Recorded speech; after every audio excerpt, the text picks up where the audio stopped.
ನಮ್ಮ ಜೀವಿತದಲ್ಲಿ ನಮಗಾಗತಕ್ಕಂಥ ಪರಿಸ್ಥಿತಿಗಳಲ್ಲಿ ಯಾಕೋ ದೇವರು ನಮಗೆ ಕೆಟ್ಟದ್ದು ಮಾಡಿದ್ದಾರೋ ಎಂಬುದಾಗಿ ನಮಗೆ ಅನ್ನಿಸಬಹುದು. ಆದರೆ ಅದು ಸತ್ಯ ಅಲ್ಲ. ಆತನು ಒಳ್ಳೆಯವರಾಗಿದ್ದಾರೆ, ಆತನು ಒಳ್ಳೆಯದನ್ನೇ ಮಾಡುವಾತನಾಗಿದ್ದಾನೆ. ಆತನು ಒಳ್ಳೆಯದನ್ನು ಬಿಟ್ಟು ಕೆಟ್ಟದಾದ ಜೀವನದಲ್ಲಿ ಇಲ್ಲವೇ ಇಲ್ಲ ಎಂಬುದಾಗಿ ನಾವು ನೋಡುತ್ತೇವೆ. ಒಂದು ವಚನವನ್ನು ಓದಿಕೊಳ್ಳೋಣ. ಕೀರ್ತನೆ 25:8ನೇ ವಚನ. ಯಾರಾದರೂ ಒಂದು ಓದ್ಕೊಳ್ಳಿ ಕನ್ನಡ ಬೈಬಲಲ್ಲಿ. ಕೀರ್ತನೆ 25:8 ಕನ್ನಡ ಬೈಬಲ್ ಇದ್ದವರು ದಯಮಾಡಿ ಓದ್ಕೋಬೇಕಂತ ಕೇಳ್ಕೊತಾರೆ. ಓದಿ, ಯಾರ ಹುಡುಗರು ಓದಿ.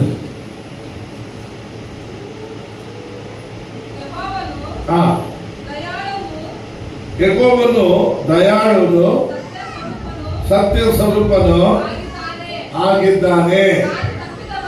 ದಾರಿ ತಪ್ಪಿದವರನ್ನು ಬೋಧಿಸಿ ಸನ್ಮಾರ್ಗದಲ್ಲಿ ನಡೆಸುವನು. ಹಲ್ಲೆಲೂಯಾ. ಕನ್ನಡದಲ್ಲಿ ಏನಂದ್ರೆ ದಯಾಳನು ಎಂದು ಹೇಳ್ತದೆ. ಇಂಗ್ಲಿಷ್ ನಲ್ಲಿ ಗುಡ್ ಅಂಡ್ ಅಪ್ರೈಟ್ ಅಂದ್ರೆ ಆತನು ಒಳ್ಳೆಯವನು ಮತ್ತು ಯಥಾರ್ಥನು ಎಂಬುದಾಗಿ ಆತನನ್ನು ಕೊಟ್ಟು ಹೇಳ್ತದೆ. ಆದ ಕಾರಣ ಈ ಬೆಳಗಿನ ವೇಳೆಯಲ್ಲಿ ಯೇಸುವಿನ ನಾಮದಲ್ಲಿ ಯೆಹೋವನು ಏನಾಗಿದ್ದಾನಂತನೋ ಒಳ್ಳೆಯವನಾಗಿದ್ದಾನೆ. ಪಾಪಿಗಳಾಗಿರುವ ನಮ್ಮನ್ನು ಏನ್ ಮಾಡುತ್ತಾನೆ ಅಂತನೋ ಓದ್ಕೊಳ್ಳೋದ್ರಲ್ಲಿ ಓದ್ಕೊಳ್ಳಿ ಮತ್ತೊಂದು ಓದ್ಕೊಳ್ಳಿ.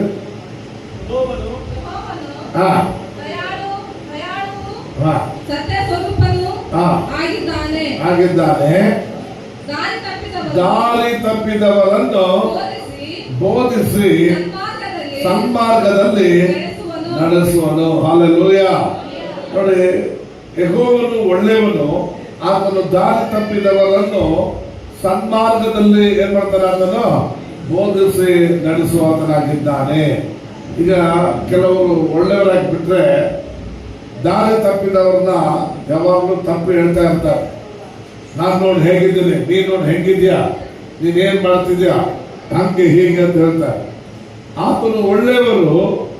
ದಾರಿ ತಪ್ಪಿ ಹೋದ ಪಾಪಿಗಳಾಗಿರುವ ನಮ್ಮನ್ನು ಆತನ ಏನ್ ಮಾಡ್ತಾನೆ, ಆತನು ನಮ್ಮನ್ನ ಬೋಧಿಸಿ ನಡೆಸುವಾತನಾಗಿದ್ದಾನೆ. ಈ ಭೂಮಿಯಲ್ಲಿ ಯೇಸು ಸ್ವಾಮಿ ಇದ್ದಂತ ದಿನಗಳಲ್ಲಿ ಪಾಪಿಗಳನ್ನ ಹುಡುಕಿ ಆತನು ರಕ್ಷಿಸುವುದಕ್ಕಾಗಿ ಬಂದನು.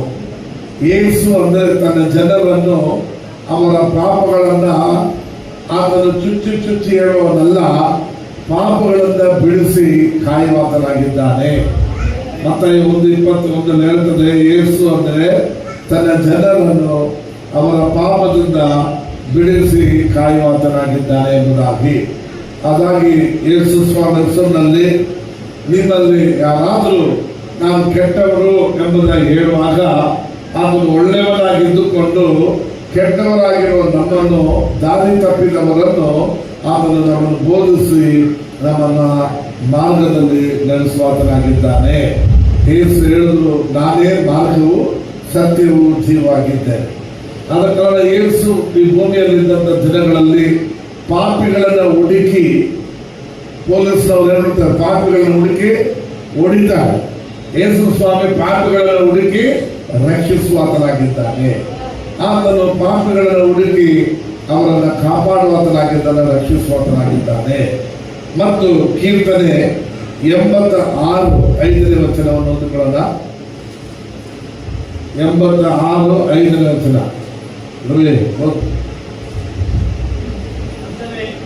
ಕರ್ತನೇ ನೀನು ಏನಾಗಿದ್ದಿ? ಎಲ್ಲ ಹೇಳಿದ್ರಿ. ಕರ್ತನೇ ನೀನೇನಾಗಿದ್ದಿ? ಬಾಯಿ ತೆಗೆದು ಏನಾಗಿದ್ರಿ? ಒಳ್ಳೆಯವನು. ಏನ್ ಮಾಡ್ತಾನೆ ದೇವರು? ಕ್ಷಮಿಸುವಾತನಾಗಿದ್ದಾನೆ. ನೋಡ್ರಿ, ಕೆಲವರು ಸ್ವಲ್ಪ ಒಳ್ಳೇದು ಮಾಡಿಬಿಟ್ರೆ ತಪ್ಪು ಮಾಡುವವರನ್ನ ಯಾವಾಗಲೂ ಬೈತಾ ಇರ್ತಾರೆ. ನಾನು ನೋಡಿ ಹೆಂಗ್ ಓದಿದೆ, ನಾನು ಹೆಂಗೆ ಹೇಳಿದೆ, ನೀನ್ ನನ್ನ ಹೆಸರು ಕೆಲ್ಸಕ್ಕೆ ಇದೆಯಾ, ಹಾಗೆ ಹೀಗೆ ಅಂತ ಹೇಳ್ತಾರೆ. ಆದ್ರೆ ಯೇಸು ಸ್ವಾಮಿ ಆತನು ಒಳ್ಳೆಯವನು. ಆತನ ಪಾಪಿಗಳನ್ನ ಏನ್ ಮಾಡ್ತಾನೆ, ಆತನು ಕ್ಷಮಿಸುವಾತನಾಗಿದ್ದಾನೆ. ಆತನು ಒಳ್ಳೆಯವನು ಮಾತ್ರ ಹೇಗೆ ಅಂತ ಹೇಳಿದ್ರು ಅಂದ್ರೆ, ತುಂಬಾ ಜನ ನಾನು ನೋಡಿದ್ದೇನೆ, ಅವರು ಒಳ್ಳೆಯವರಿದ್ರೆ ಅವ್ರ ಮಕ್ಕಳನ್ನ ಏನ್ ಮಾಡ್ತಿರ್ತಾರೆ, ನಾನು ಹಿಂಗಿದ್ದೆ, ನೀನ್ ನೋಡಿ ಹೇಗಿದ್ಯಾ, ನಾನು ಎಷ್ಟು ಓದಿದ್ದೆ, ನೀನೇನ್ ಮಾಡಿದ್ಯಾ, ಸ್ಕೂಲ್ ಟೀಚರ್ಗಳು ಅವರು ಮಕ್ಕಳನ್ನ ಸ್ವಲ್ಪ ಓದಕ್ಕೆ ಗೊತ್ತಿದ್ದವ್ರನ್ನ ಮಟ್ಟ ಮಾಡ್ತಾರೆ. ಸಮುದಾಯದಲ್ಲಿ ಒಳ್ಳೆಯ ವ್ಯಕ್ತಿಗಳು ಕೆಟ್ಟವ್ರನ್ನ ಕೀಳಾಗಿ ನೋಡ್ತಾರೆ. ಆದ್ರೆ ಯೇಸು ಸ್ವಾಮಿ ಆತನು ಒಳ್ಳೆಯವನು, ಪಾಪಿಗಳನ್ನ ಏನ್ ಮಾಡ್ತಾನೆ, ಆತನು ಕ್ಷಮಿಸುವಂತನಾಗಿದ್ದಾನೆ. ನೋಡ್ರಿ, ಒಳ್ಳೆಯವರಾಗಿದ್ದುಕೊಂಡು ಪಾಪಿಗಳನ್ನ ಏನ್ ಮಾಡಲ್ಲ, ಅಂದ್ರೆ ಮಟ್ಟ ತಟ್ಟುವುದಿಲ್ಲ. ಪಾಪಿಗಳಾಗಿರುವ ನಮ್ಮನ್ನು ಕ್ಷಮಿಸುವಾತನಾಗಿದ್ದಾನೆ. ಒಂದು ವೇಳೆ ದೇವರು ನಮ್ಮನ್ನು ಕ್ಷಮಿಸಲಿಲ್ಲ ಆಗಿದ್ರೆ ನಮ್ಮ ಗತಿ ಏನಾಗ್ತಿತ್ತು? ನಾವೆಲ್ಲರೂ ನರಕಕ್ಕೆ ಹೋಗ್ಬೇಕಾಗಿತ್ತು. ಆತನು ಪಾಪಿಗಳನ್ನ ಹುಡುಕಿ ರಕ್ಷಿಸಕ್ಕೆ ಬಂದಾತನು ಪಾಪಿಗಳನ್ನ ಆತನು ಪ್ರೀತಿಸಿ ಅವರನ್ನ ಕ್ಷಮಿಸುವಾತನಾಗಿದ್ದಾನೆ. ದೇವರು ಈ ಲೋಕದ ಮೇಲೆ ಎಷ್ಟೋ ಪ್ರೀತಿಯನ್ನು ಇಟ್ಟು ತನ್ನ ಒಬ್ಬನೇ ಮಗನನ್ನು ಕೊಟ್ಟು, ಅದನ್ನು ಒಳ್ಳೆಯವರಿಗಾಗಿ ಕೊಟ್ಟ, ಕೆಟ್ಟವರಿಗೆ ಕೊಟ್ಟ. ಎಲ್ಲ ಕೆಟ್ಟು ಹೋಗಿದ್ದೇವೆ. ಕೆಟ್ಟವರನ್ನ ಯಾರಾದ್ರೂ ಪ್ರೀತಿಸ್ತಾರ? ಆದ್ರೆ ಯೇಸು ಕೆಟ್ಟು ಹೋಗಿರುವ ನಮ್ಮನ್ನು ಹುಡುಕಿ ರಕ್ಷಿಸುವುದಕ್ಕಾಗಿ ಬಂದರು. ಆದ ಕಾರಣ ಈ ಬೆಳಗಿನ ವೇಳೆ ಯೇಸು ಹೆಸರಿನಲ್ಲಿ ನಿಮ್ಮ ಕುಟುಂಬದಲ್ಲಿ, ನಿಮ್ಮಲ್ಲಿ, ನಿಮ್ಮ ಮಕ್ಕಳು ಅವರು ತಪ್ಪು ಹೋಗಿದ್ರು, ಪಾಪಿಗಳಾಗಿದ್ರು, ಈ ಒಳ್ಳೆಯ ದೇವರು ಅವರನ್ನು ಕ್ಷಮಿಸುವಾತನಾಗಿದ್ದಾನೆ. ಆದರೂ ಒಳ್ಳೆಯವರು ನಮ್ಮ ತಪ್ಪುಗಳಿಗೆ ತಕ್ಕ ಹಾಗೆ ದಂಡನೆ ಕೊಡದೆ ನಮ್ಮ ತಪ್ಪುಗಳನ್ನ ಕ್ಷಮಿಸುವಾತನಾಗಿದ್ದಾನೆ. ಆಮೇಲೆ ಓದ್ಕೊಳ್ಳಿ,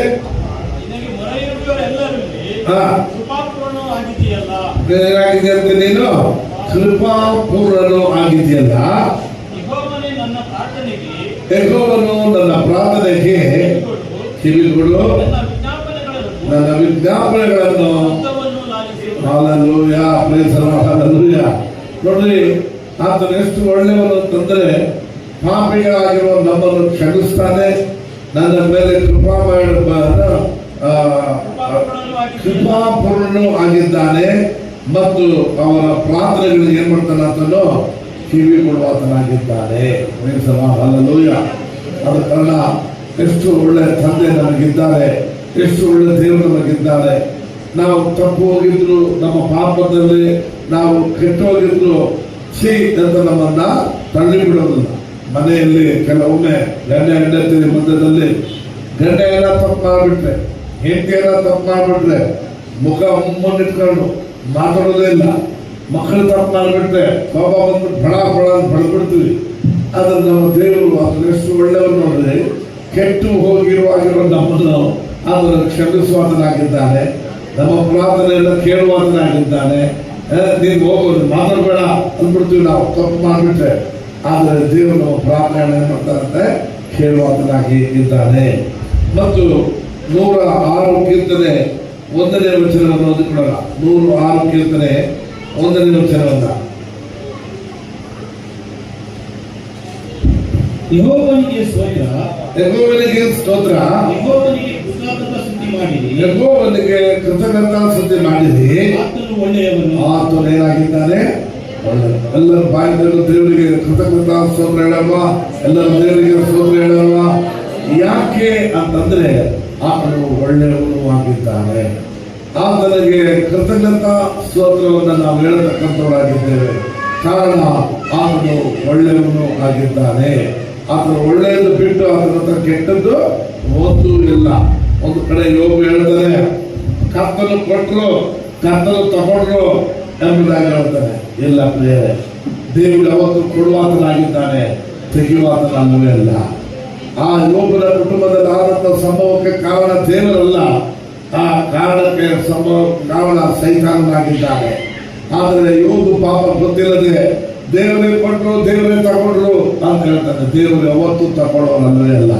ಇಲ್ಲಿ ವಾಕ್ಯದ ಪ್ರಕಾರ ಆತನ ಪಾಪಗಳನ್ನು ಪ್ರೀತಿಸ್ತಾನೆ, ಪಾಪಗಳನ್ನು ಕ್ಷಮಿಸ್ತಾನೆ, ಅವರ ಮೊರೆಗೆ ಕಿವಿ ಕೊಡುತ್ತಾನೆ ಮತ್ತು ಆತನ ಕೃತಜ್ಞತಾ ಸ್ತುತಿ ಸಲ್ಲಿಸಲಿ.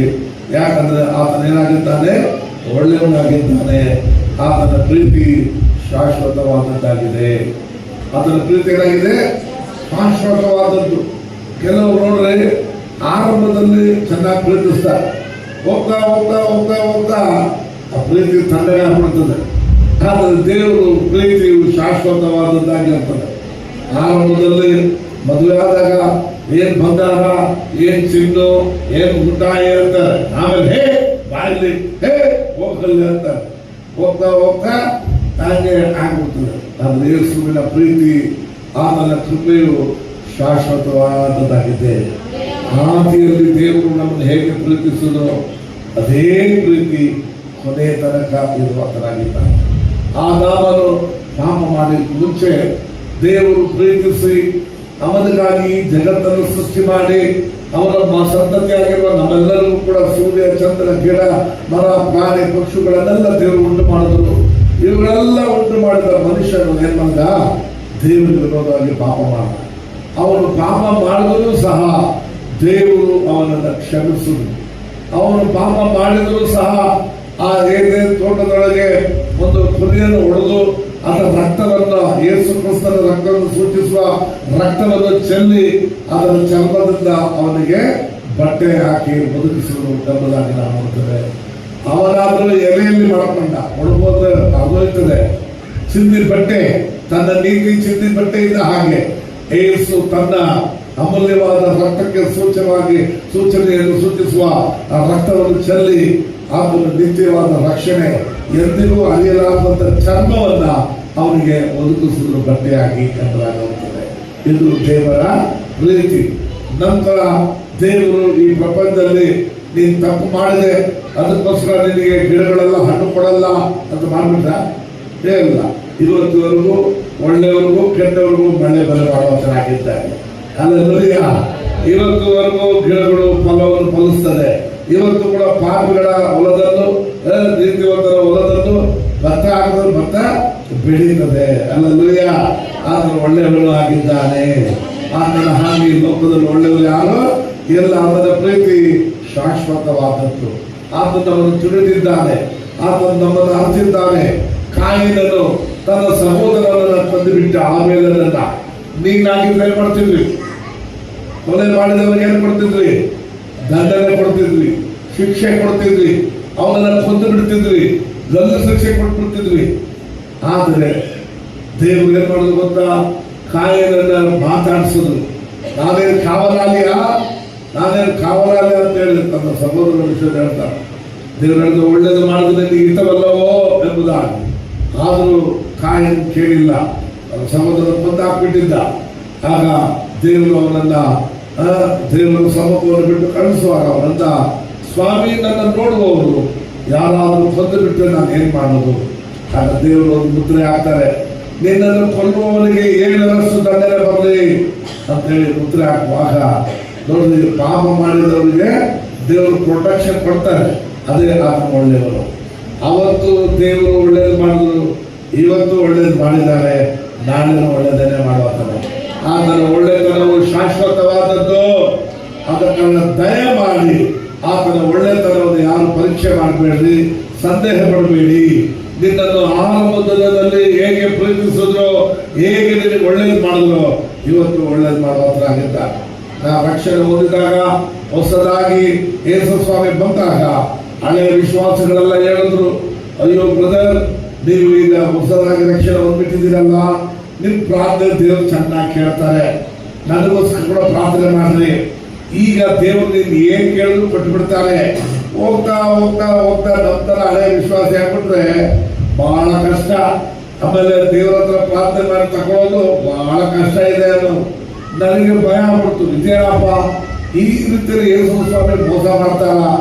ಆರಂಭದಲ್ಲಿ ಒಳ್ಳೆ ಬರ್ಕೊಳಕ್ಕೆ ಕಟ್ಕೊಳಕ್ಕೆ ನಮ್ಗೆ ಒಳ್ಳೇದು ಮಾಡ್ಬಿಡ್ತಾರೆ. ಹೋಗ್ತಾ ಹೋಗ್ತಾ ನಮ್ಮ ಪ್ರಾರ್ಥನೆ ಕೇಳಲ್ಲ ಅಂತ ಅಮ್ಮ ಹೇಳ್ತಾರಲ್ಲ ಅಂತೇಳಿ ನಾನು ಅನ್ಕೊಂಡಿದ್ದೆ. ಆಮೇಲೆ ಬೈಬಲ್ ಓದ್ಮೇಲೆ ಗೊತ್ತಾಯ್ತು ಆತನ ಪ್ರೀತಿಯು ಶಾಶ್ವತವಾದದ್ದು. ಆತನ ಅವತ್ತು ನನ್ನ ಪ್ರಾರ್ಥನೆ ಕೇಳಿದ ಹಾಗೆ ಇವತ್ತು ಕೇಳ್ತಾರೆ, ನಾಳೆನೂ ಕೇಳತಕ್ಕಂಥದ್ದಾಗಿದ್ದಾನೆ. ಅಲ್ಲೆಲ್ಲೂಯ್ಯ. ಆದ ಕಾರಣ ನೀನು ಬದಲಾಗ್ಬೋದು, ದೇವರು ಬದಲಾಗೋದಿಲ್ಲ. ನೀನು ಪ್ರೀತಿಯಲ್ಲಿ ಕಡಿಮೆ ಆಗ್ಬೋದು, ಆತನ ಪ್ರೀತಿಯಲ್ಲಿ ಕಡಿಮೆ ಆಗೋದೇ ಇಲ್ಲ. ಆತನ ಶಾಶ್ವತವಾದ ಪ್ರೀತಿಯಿಂದ ನಮ್ಮನ್ನು ಏನ್ ಮಾಡ್ತಾನೆ? ಆತನು ಪ್ರೀತಿಸುವಂತರಾಗಿದ್ದಾನೆ. ಮತ್ತೆ ಬರೆದ ಸುವಾರ್ತೆ, ಮಾರ್ಕನ ಬರೆದ ಸುವಾರ್ತೆ 10ನೇ ಅಧ್ಯಾಯ 18ನೇ ವಚನವನ್ನು ಒಬ್ಬ ಯವನಸ್ಥನ ಬಂದು ಯೇಸು ಸ್ವಾಮಿಯನ್ನು ನೋಡಿ ಹೇಳ್ತಾನೆ, ಒಳ್ಳೆಯ ಬೋಧಕನೇ ಎಂಬುದಾಗಿ ಅವನು ಹೇಳ್ತಾನೆ. ಅದಕ್ಕೆ ಯೇಸು ಸ್ವಾಮಿ ಏನ್ ಹೇಳ್ತಾರೆ ನೋಡ್ರಿ, ನನ್ನನ್ನು ಒಳ್ಳೆಯವನೆಂದು ಯಾಕೆ ಹೇಳುತ್ತಿ? ನನ್ನನ್ನು ಒಳ್ಳೆಯವನಂತ ಯಾಕೆ ಹೇಳ್ತಿ? ದೇವರೊಬ್ಬನೇ ಹೊರತು ಮತ್ತೆ ದೇವರು ಒಬ್ಬನೇ ಏನಾಗಿದ್ದಾನೆ, ಒಳ್ಳೆಯವನಾಗಿದ್ದಾನೆ ಹೊರತು ಮತ್ತೆ ಯಾರು ಒಳ್ಳೆಯವರು ಅಲ್ವೇ ಅಲ್ಲ. ಹಲ್ಲೆಲೂಯಾ. ನನ್ನನ್ನು ಯಾರು ಚರ್ಚಲ್ಲಿ ಮುಂದೆ ಹೇಳ್ತಾರೆ, ಅಣ್ಣ ನಿಮ್ಮ ಚರ್ಚಲ್ಲಿ ಒಂದು ಒಳ್ಳೆ ಹುಡುಗಿ ನೋಡೋಣ, ಒಂದು ಒಳ್ಳೆ ಹುಡುಗ ನೋಡೋಣ ಅಂತ. ನಮ್ಮ ಚರ್ಚಲ್ಲಿ ಇಲ್ಲಪ್ಪ ಅಂತ. ಯಾಕೆ ಅಂತೀರ? ಹೌದಪ್ಪ, ಬೈಬಲ್ ಹೇಳ್ತದೆ ಒಳ್ಳೆಯವರು ಒಬ್ಬರು ಇಲ್ಲವೇ ಇಲ್ಲ. ದೇವರು ಒಬ್ಬರು ಒಬ್ಬರು ಯಾರು ಒಳ್ಳೆಯವರು ಇಲ್ಲ. ಹೇಳಿದ್ರೆ ಬಾಯಿ ತೆಗೆದು ದೇವರು ಒಬ್ಬರು ಬಿಟ್ಟು ಯಾರು ಒಳ್ಳೆಯವರಲ್ಲ. ಹಲ್ಲೆಲೂಯಾ. ಮನುಷ್ಯರು ಬದಲಾಗುತ್ತಾರೆ, ಆದ್ರೆ ದೇವರಲ್ಲಿ ಬದಲಾಗುವುದಿಲ್ಲ.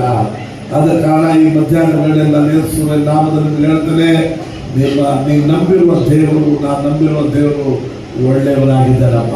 ನಿನ್ನ ಪರಿಸ್ಥಿತಿಗಳು ಕೆಟ್ಟದಾಗಿರ್ಬೋದಪ್ಪ, ಆದರೆ ನಾನು ಹೇಳ್ತೇನೆ, ನಿನ್ನನ್ನು ಕ್ಷಮಿಸಿ ಆತನು ನಿನ್ನನ್ನು ಪ್ರೀತಿಸಿ ಸ್ಥಿರಪಡಿಸುವಾತನಾಗಿದ್ದಾನೆ.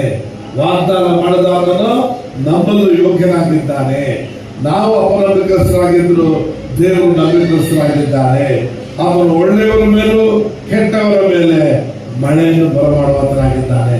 ಆತನು ಒಳ್ಳೆಯವರಾಗಿ ಇದ್ದಾನೆ. ದೇವರೊಬ್ಬರು ಬಿಟ್ಟು ಒಳ್ಳೆಯವರು ಯಾರು ಇಲ್ಲ ಎಂಬುದಾಗಿ ಯೇಸು ಕ್ರಿಸ್ತನು ಭೂಮಿ ಮೇಲಿದ್ದಾಗ ಹೇಳಿದ ಮಾತು ಎಂಬುದಾಗಿರುತ್ತದೆ. ಮತ್ತು ಆತನು ಈ ಪ್ರಪಂಚದಲ್ಲಿ ಆದಿಕಾಂಡ 1ನೇ ಅಧ್ಯಾಯ ಆತನು 1ನೇ ವಚನವನ್ನು ಓದುವಾಗ ಆಕಾಶವನ್ನು ದೇವರು ಭೂಮಿಯನ್ನು ಉಂಟು ಮಾಡಿದ್ರು ಎಂಬುದಾಗಿರುತ್ತದೆ. 2ನೇ ವಚನದಲ್ಲಿ ಭೂಮಿಯು ಕ್ರಮವಿಲ್ಲದೆ ಬೆಳೆದಾಗಿ ಕತ್ತಲೆ ಆಗಿತ್ತು. ಆದಿ ಸಾಗರದ ಮೇಲೆ ದೇವರ ಆತ್ಮನು ಚಲಿಸುವವರಾಗಿದ್ರು ಅಂತ ಹೇಳ್ತಾರೆ. ಆಗ ಈ ಭೂಮಿಯು ಕ್ರಮವಿಲ್ಲದೆ ಬೆಳೆದಾಗಿ ಕತ್ತಲೆ ಆಗಿತ್ತು. ಯಾರು ಹಾಗೆ ಮಾಡಿದ್ದು? ದೇವರು ಹಾಗೆ ಮಾಡುವನಲ್ಲ. ದೇವರು ಆಕಾಶ ಭೂಮಿಯನ್ನು ಉಂಟು ಮಾಡುವಾಗ ಒಳ್ಳೆಯದಾಗಿ ಮಾಡಿದ್ರು. ಆದರೆ ಈ ಭೂಮಿಯನ್ನು ಆಕಾಶವನ್ನು ಒಳ್ಳೇದು ಮಾಡಿದ ದೇವರ ಹೆಸರನ್ನು ಕೆಡಿಸಬೇಕು ಅಂತ ಸೈತಾನು ಹಾಳು ಮಾಡೋದಕ್ಕೂ ಕೊಯ್ಯೋಕ್ಕೂ ಕೊಲ್ಲಕ್ಕೆ ಬರ್ತಾನೆ ಹೊರತು ಇನ್ಯಾವುದಕ್ಕೂ ಬರೋದಿಲ್ಲ. ಅಮ್ಮ, ನಿನ್ನ ಕುಟುಂಬದಲ್ಲಿ, ನಿನ್ನ ಊರಲ್ಲಿ, ನಿನ್ನ ಸಮುದಾಯದಲ್ಲಿ, ನೀನು ಮಾಡುವ ಕೈನ ಕೆಲಸದಲ್ಲಿ ಹಾಳು ಮಾಡುವ ಕೆಲಸ ಸೈತಾನಾಗಿರ್ತದೆ. ದೇವರು ಯಾವತ್ತೂ ಹಾಳು ಮಾಡುವನಲ್ಲ, ಆತನು ಒಳ್ಳೆಯದನ್ನೇ ಮಾಡುವಾತನಾಗಿದ್ದಾನೆ. ಆದ ಕಾರಣ ರಕ್ಷಣೆ ಹೊಂದಿದಂತ ದೇವರ ಸಭೆ, ದೇವರ ಮಕ್ಕಳೇ, ನಿಮ್ಮ ಕುಟುಂಬದಲ್ಲಿ ಏನಾದರೂ ಕೆಟ್ಟು ಹೋಗಿದ್ರೆ ಅದಕ್ಕೆ ಕಾರಣ ಸೈತಾನನಾಗಿದ್ದಾನೆ ಹೊರತು ದೇವರು ಆತನು ಒಳ್ಳೆಯದನ್ನೇ ಮಾಡುವಾತನಾಗಿದ್ದಾನೆ. ಆದ ಕಾರಣ ದೇವರ ಮೇಲೆ ನೀವು ಸುಳ್ಳು ಹೇಳಿ ದೇವರೇ ಮಾಡಿಬಿಟ್ರು, ಅಯ್ಯೋ ದೇವರೇ ಯಾಕಪ್ಪ ಮಾಡದಂತೆ ಪಾಪ ಮಾಡ್ಕೊಂಡ್ಬೇಡ್ರಿ. ದೇವರು ಒಳ್ಳೆಯದನ್ನೇ ಮಾಡುವಾತನಾಗಿದ್ದಾನೆ. ಆತನು ಈ ಭೂಮಿಯನ್ನು ಆಕಾಶವನ್ನ ಮನುಷ್ಯರಿಗೋಸ್ಕರ ದೇವರು ಉಂಟು ಮಾಡಿದ್ರು. ಈ ಭೂಮಿಯಲ್ಲಿರುವುದೆಲ್ಲವನ್ನು ದೇವರು ಮನುಷ್ಯರಿಗಾಗಿ ಮಾಡಿದ್ರು. ಆದರೆ ಸೈತಾನನು ಹಾಳು ಮಾಡೋದಕ್ಕೂ ಕೊಲ್ಲಕ್ಕೂ ಕೊಯ್ಯಕ್ಕೂ ಬರ್ತಾನೆ ಅಂತ ಹೇಳಿದ ಹಾಗೆ ಈ ಭೂಮಿಯನ್ನು ಹಾಳು ಮಾಡಿಬಿಟ್ಟಿದ್ದ. ಆಗ ಬೈಬಲ್ ಹೇಳಿದ 4ನೇ ವಚನ, 4ನೇ ವಚನ ಆದಿಕಾಂಡ, ದೇವರು ಆ ಬೆಳಕನ್ನು ಒಳ್ಳೆಯದೆಂದು ನೋಡಿದನು. 3ನೇ ವಚನ, ಆಗ ದೇವರು ಬೆಳಕಾಗಲಿ ಅನ್ನಲು. ಆಗ ದೇವರು ಕತ್ತಲೆ ಆಗಿದ್ದ ಈ ಪ್ರಪಂಚವನ್ನು ನೋಡಿ ಬೆಳಕಾಗಲಿ ಅನ್ನಲು ಬೆಳಕಾಯಿತು. ಏನಾಯ್ತು? ಬೆಳಕಾಯಿತು. ಹಾಗಾದ್ರೆ ಕತ್ತಲೆಯನ್ನ ತೊಲಗಿಸುವುದು ದೇವರ ಕೆಲಸ, ಕತ್ತಲೆಯನ್ನು ತರುವುದು ಸೈತಾನ್ ಕೆಲಸ. ನಿನ್ನ ಜೀವಿತದಲ್ಲಿ, ನಿನ್ನ ಕುಟುಂಬದಲ್ಲಿ ಎಲ್ಲ ಕತ್ತಲೆ ಆಗಿದೆಯಾ? ನಾನು ಹೇಳ್ತೇನೆ, ಯೇಸು ಹೆಸರಿನಲ್ಲಿ ನನ್ನ ದೇವರು ಬೆಳಕನ್ನು ಉಂಟು ಮಾಡಕ್ಕೆ ಶಕ್ತರಾಗಿದ್ದಾನೆ. Hallelujah, praise the lord. ಕತ್ತಲೆಯನ್ನು ಉಂಟು ಮಾಡುವವನು ಸೈತಾನ್, ಬೆಳಕನ್ನು ಉಂಟು ಮಾಡುವವನು ಕರ್ತನಾಗಿದ್ದಾನೆ. ಈ ಭೂಮಿಯ ಕ್ರಮವಿಲ್ಲದೆ ಬೆಳೆದಾಗಿ ಕತ್ತಲೆ ಆಗಿತ್ತು. ಆಗ ದೇವರು ನೋಡಿದ್ರು, ಏನು ಉಂಟು ಮಾಡಿದ್ರು ಅಂತನೋ, ಬೆಳಕುಂಟಾಗಲಿ ಅನ್ನೋದೇನಾಯ್ತು? ಬೆಳಕಾಯಿತಾಯಿತು. ನಿನ್ನ ಮನೆಯಲ್ಲಿ, ನಿನ್ನ ಕುಟುಂಬದಲ್ಲಿ, ನಿನ್ನ ಸೇವೆಯಲ್ಲಿ, ನಿಮ್ಮ ಜೀವಿತದಲ್ಲಿ, ನಿಮ್ಮ ಊರಲ್ಲಿ ಕತ್ತಲೆ ಇದೆಯಾ? ಅಯ್ಯೋ ಕತ್ತಲೆ ಕತ್ತಲೆ ಬೆಳಕಬೇಡ್ರಿ. ನನ್ನ ದೇವರು ಬೆಳಕನ್ನು ಉಂಟು ಮಾಡಕ್ಕೆ ಶಕ್ತನಾಗಿದ್ದಾನೆ. ವಾಕ್ಯ ಎಂಬ ಬೆಳಕು ನಿನ್ನ ಜೀವಿತದಲ್ಲಿ ಉಂಟು ಮಾಡಕ್ಕೆ ಶಕ್ತನಾಗಿದ್ದಾನೆ. ವಾಕ್ಯ ಎಂಬ ಬೆಳಕು ನಿಮ್ಮ ಕುಟುಂಬದಲ್ಲಿ ಉಂಟು ಮಾಡಕ್ಕೆ ಶಕ್ತನಾಗಿದ್ದಾನೆ. ವಾಕ್ಯ ಎಂಬ ಬೆಳಕು ನಿಮ್ಮ ಊರಲ್ಲಿ ಉಂಟು ಮಾಡಕ್ಕೆ ಶಕ್ತನಾಗಿದ್ದಾನೆ. ಆದ ಕಾರಣ ನೀವು ನಂಬಿಕೆಯಿಂದ ಕಾದಿರಿ, ನನ್ನ ದೇವರು ಬೆಳಕನ್ನು ಉಂಟು ಮಾಡಕ್ಕೆ ಶಕ್ತನಾಗಿದ್ದಾನೆ. ಹಲ್ಲೆಲೂಯಾ. ಎಲ್ಲದಾಗಿ ಹೇಳ್ತದೆ ನೋಡ್ರಿ, ಬೆಳಕುಂಟಾಗಲಿ ಅಂತಂದರು. ದೇವರು ಆ ಬೆಳಕನ್ನು ಒಳ್ಳೆಯದೆಂದು ನೋಡಿದನು. ಏನಂತ ನೋಡಿದ್ರು? ಬೆಳಕನ್ನು ಒಳ್ಳೆಯದು ಎಂಬುದಾಗಿ ಕಂಡನು, ನೋಡಿದನು. ಹಾಗಾದ್ರೆ ದೇವರು ಮನುಷ್ಯನಿಗೆ ಬೆಳಕನ್ನು ಉಂಟು ಮಾಡಿ ಅದು ಏನಂತ ಕಂಡ್ರು? ಒಳ್ಳೆಯದು. ಈಗ ಹೇಳ್ರಿ, ನಿಮ್ಮ ಜೀವಿತದಲ್ಲಿ ಬೆಳಕು ಬೇಕಾ, ಕತ್ತಲೆ ಬೇಕಾ? ಹಾಗಾದ್ರೆ ಬೆಳಕನ್ನು ಉಂಟು ಮಾಡುವವರು ಯಾರು? ಆಗ ದೇವರಿಗೆ ಇಷ್ಟ ಯಾವುದು? ಬೆಳಕು ಉಂಟು ಮಾಡುವುದೇ. ನಿನ್ನ ಕುಟುಂಬದಲ್ಲಿ ಬೆಳಕನ್ನ, ನಿನ್ನ ಮಕ್ಕಳ ಕುಟುಂಬದಲ್ಲಿ ಬೆಳಕನ್ನ, ನಿಮ್ಮ ಮಕ್ಕಳ ಜೀವಿತದಲ್ಲಿ ಬೆಳಕನ್ನ, ನಿಮ್ಮ ಊರಲ್ಲಿ ಸಮುದಾಯದಲ್ಲಿ ಬೆಳಕನ್ನು ಉಂಟು ಮಾಡುವುದು ನನ್ನ ದೇವರ ಚಿತ್ತವಾಗಿದೆ. ಆತನು ಯಾವತ್ತು ಬೆಳಕನ್ನು ಉಂಟು ಮಾಡುವಾತನಾಗಿದ್ದ. ನನ್ನ ಲೈಫಲ್ಲಿ ಯೇಸು ಸ್ವಾಮಿ ನಂಬೋದಕ್ಕೆ ಮುಂಚೆ ಕತ್ತಲೆಯಲ್ಲಿ ಜೀವನ ಮಾಡ್ತಿದ್ದೆ. 20 ವಯಸ್ಸಿನವರೆಗೂ ಕತ್ತಲೆಯ ಜೀವಿತ, ಎಲ್ಲ ಪಾಪ, ಲೋಕದ ಸಂಗತಿಗಳು ನನ್ನ ಜೀವಿತದಲ್ಲಿ ಇತ್ತು. ಕೊನೆಯಲ್ಲಿ ನಾನು ಆತ್ಮಹತ್ಯೆ ಮಾಡ್ಕೊಂಡು ಸತ್ತೋಗ್ಬಿಡ್ಬೇಕು ಅಂತಿದ್ದೆ. ಆಗ ಒಂದು ದಿನ ವಾಕ್ಯ ಬೆಳಕು ನನ್ನ ಜೀವಿತದಲ್ಲಿ ದೇವರು ಪ್ರಕಾಶಿಸುವುದು. ಈಗ 37 ವರ್ಷಗಳಾಯಿತು ಆ ಬೆಳಕಲ್ಲಿ ನಡೆಯುವುದಕ್ಕೆ ದೇವರು ನನಗೆ ಸಹಾಯ ಆಗಿದೆ. ಅವತ್ತಿನಿಂದ ಇವತ್ತಿನವರೆಗೂ ನನ್ನ ಜೀವಿತದಲ್ಲಿ ದೇವರು ಬೆಳಕಾಗಿದ್ದಾರೆ. ಆತನ ವಾಕ್ಯ ಬೆಳಕಿನ ಮೇಲೆ ನನ್ನ ಕಣ್ಣುಗಳನ್ನು ತೆರೆ ಮಾಡುವುದು. ಆ ವಾಕ್ಯವು ನನ್ನ ಪಾದಕ್ಕೆ ದೀಪವು ಬೆಳಕಾಗಿ ಇವತ್ತುವರೆಗೂ ನನ್ನ ನಡೆಸ್ಕೊಂಡು ಬರ್ತೈತೆ. ನಿನ್ನನ್ನು ಖಂಡಿತವಾಗಿ ನಡೆಸ್ತದೆ ಎಂಬುದಾಗಿ ನಾನು ಹೇಳಕ್ಕೆ ಇಷ್ಟಪಡ್ತೇನೆ. ಆದ ಕಾರಣ ನಿಮಗೆ ಎಲ್ಲರಿಗೂ ಹೇಳ್ತೇನೆ, ದೇವರು ವಾಕ್ಯ ಎಂಬ ಬೆಳಕನ್ನು ಉಂಟು ಮಾಡಕ್ಕೆ ಶಕ್ತನಾಗಿದ್ದಾನೆ.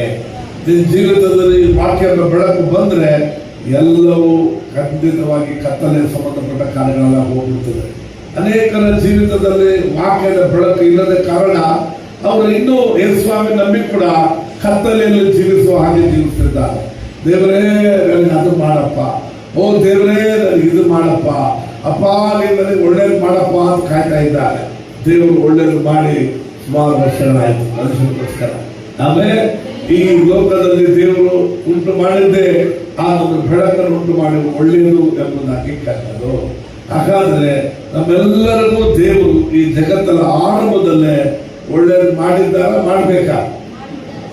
ದೇವರಿಗೆ ಕೃತಜ್ಞತಾ ಸ್ತೋತ್ರ ಹೇಳ್ಬೇಕಪ್ಪ, ನೀನು ಒಳ್ಳೆಯದನ್ನು ಮಾಡಿದ್ದಕ್ಕಾಗಿ ಸ್ತೋತ್ರ ಸ್ವಾಮಿ ಎಂಬುದಾಗಿ. ಹಾಗಾದ್ರೆ ದೇವರು ಬೆಳಕನ್ನು ಒಳ್ಳೆಯದು ಎಂಬುದಾಗಿ ಕಂಡು ಬೆಳಕನ್ನು ಉಂಟು ಮಾಡಿದ್ರು. ಮತ್ತು 10ನೇ ವಚನವನ್ನು ನೋಡ್ಕೊಳ್ಳಪ್ಪ.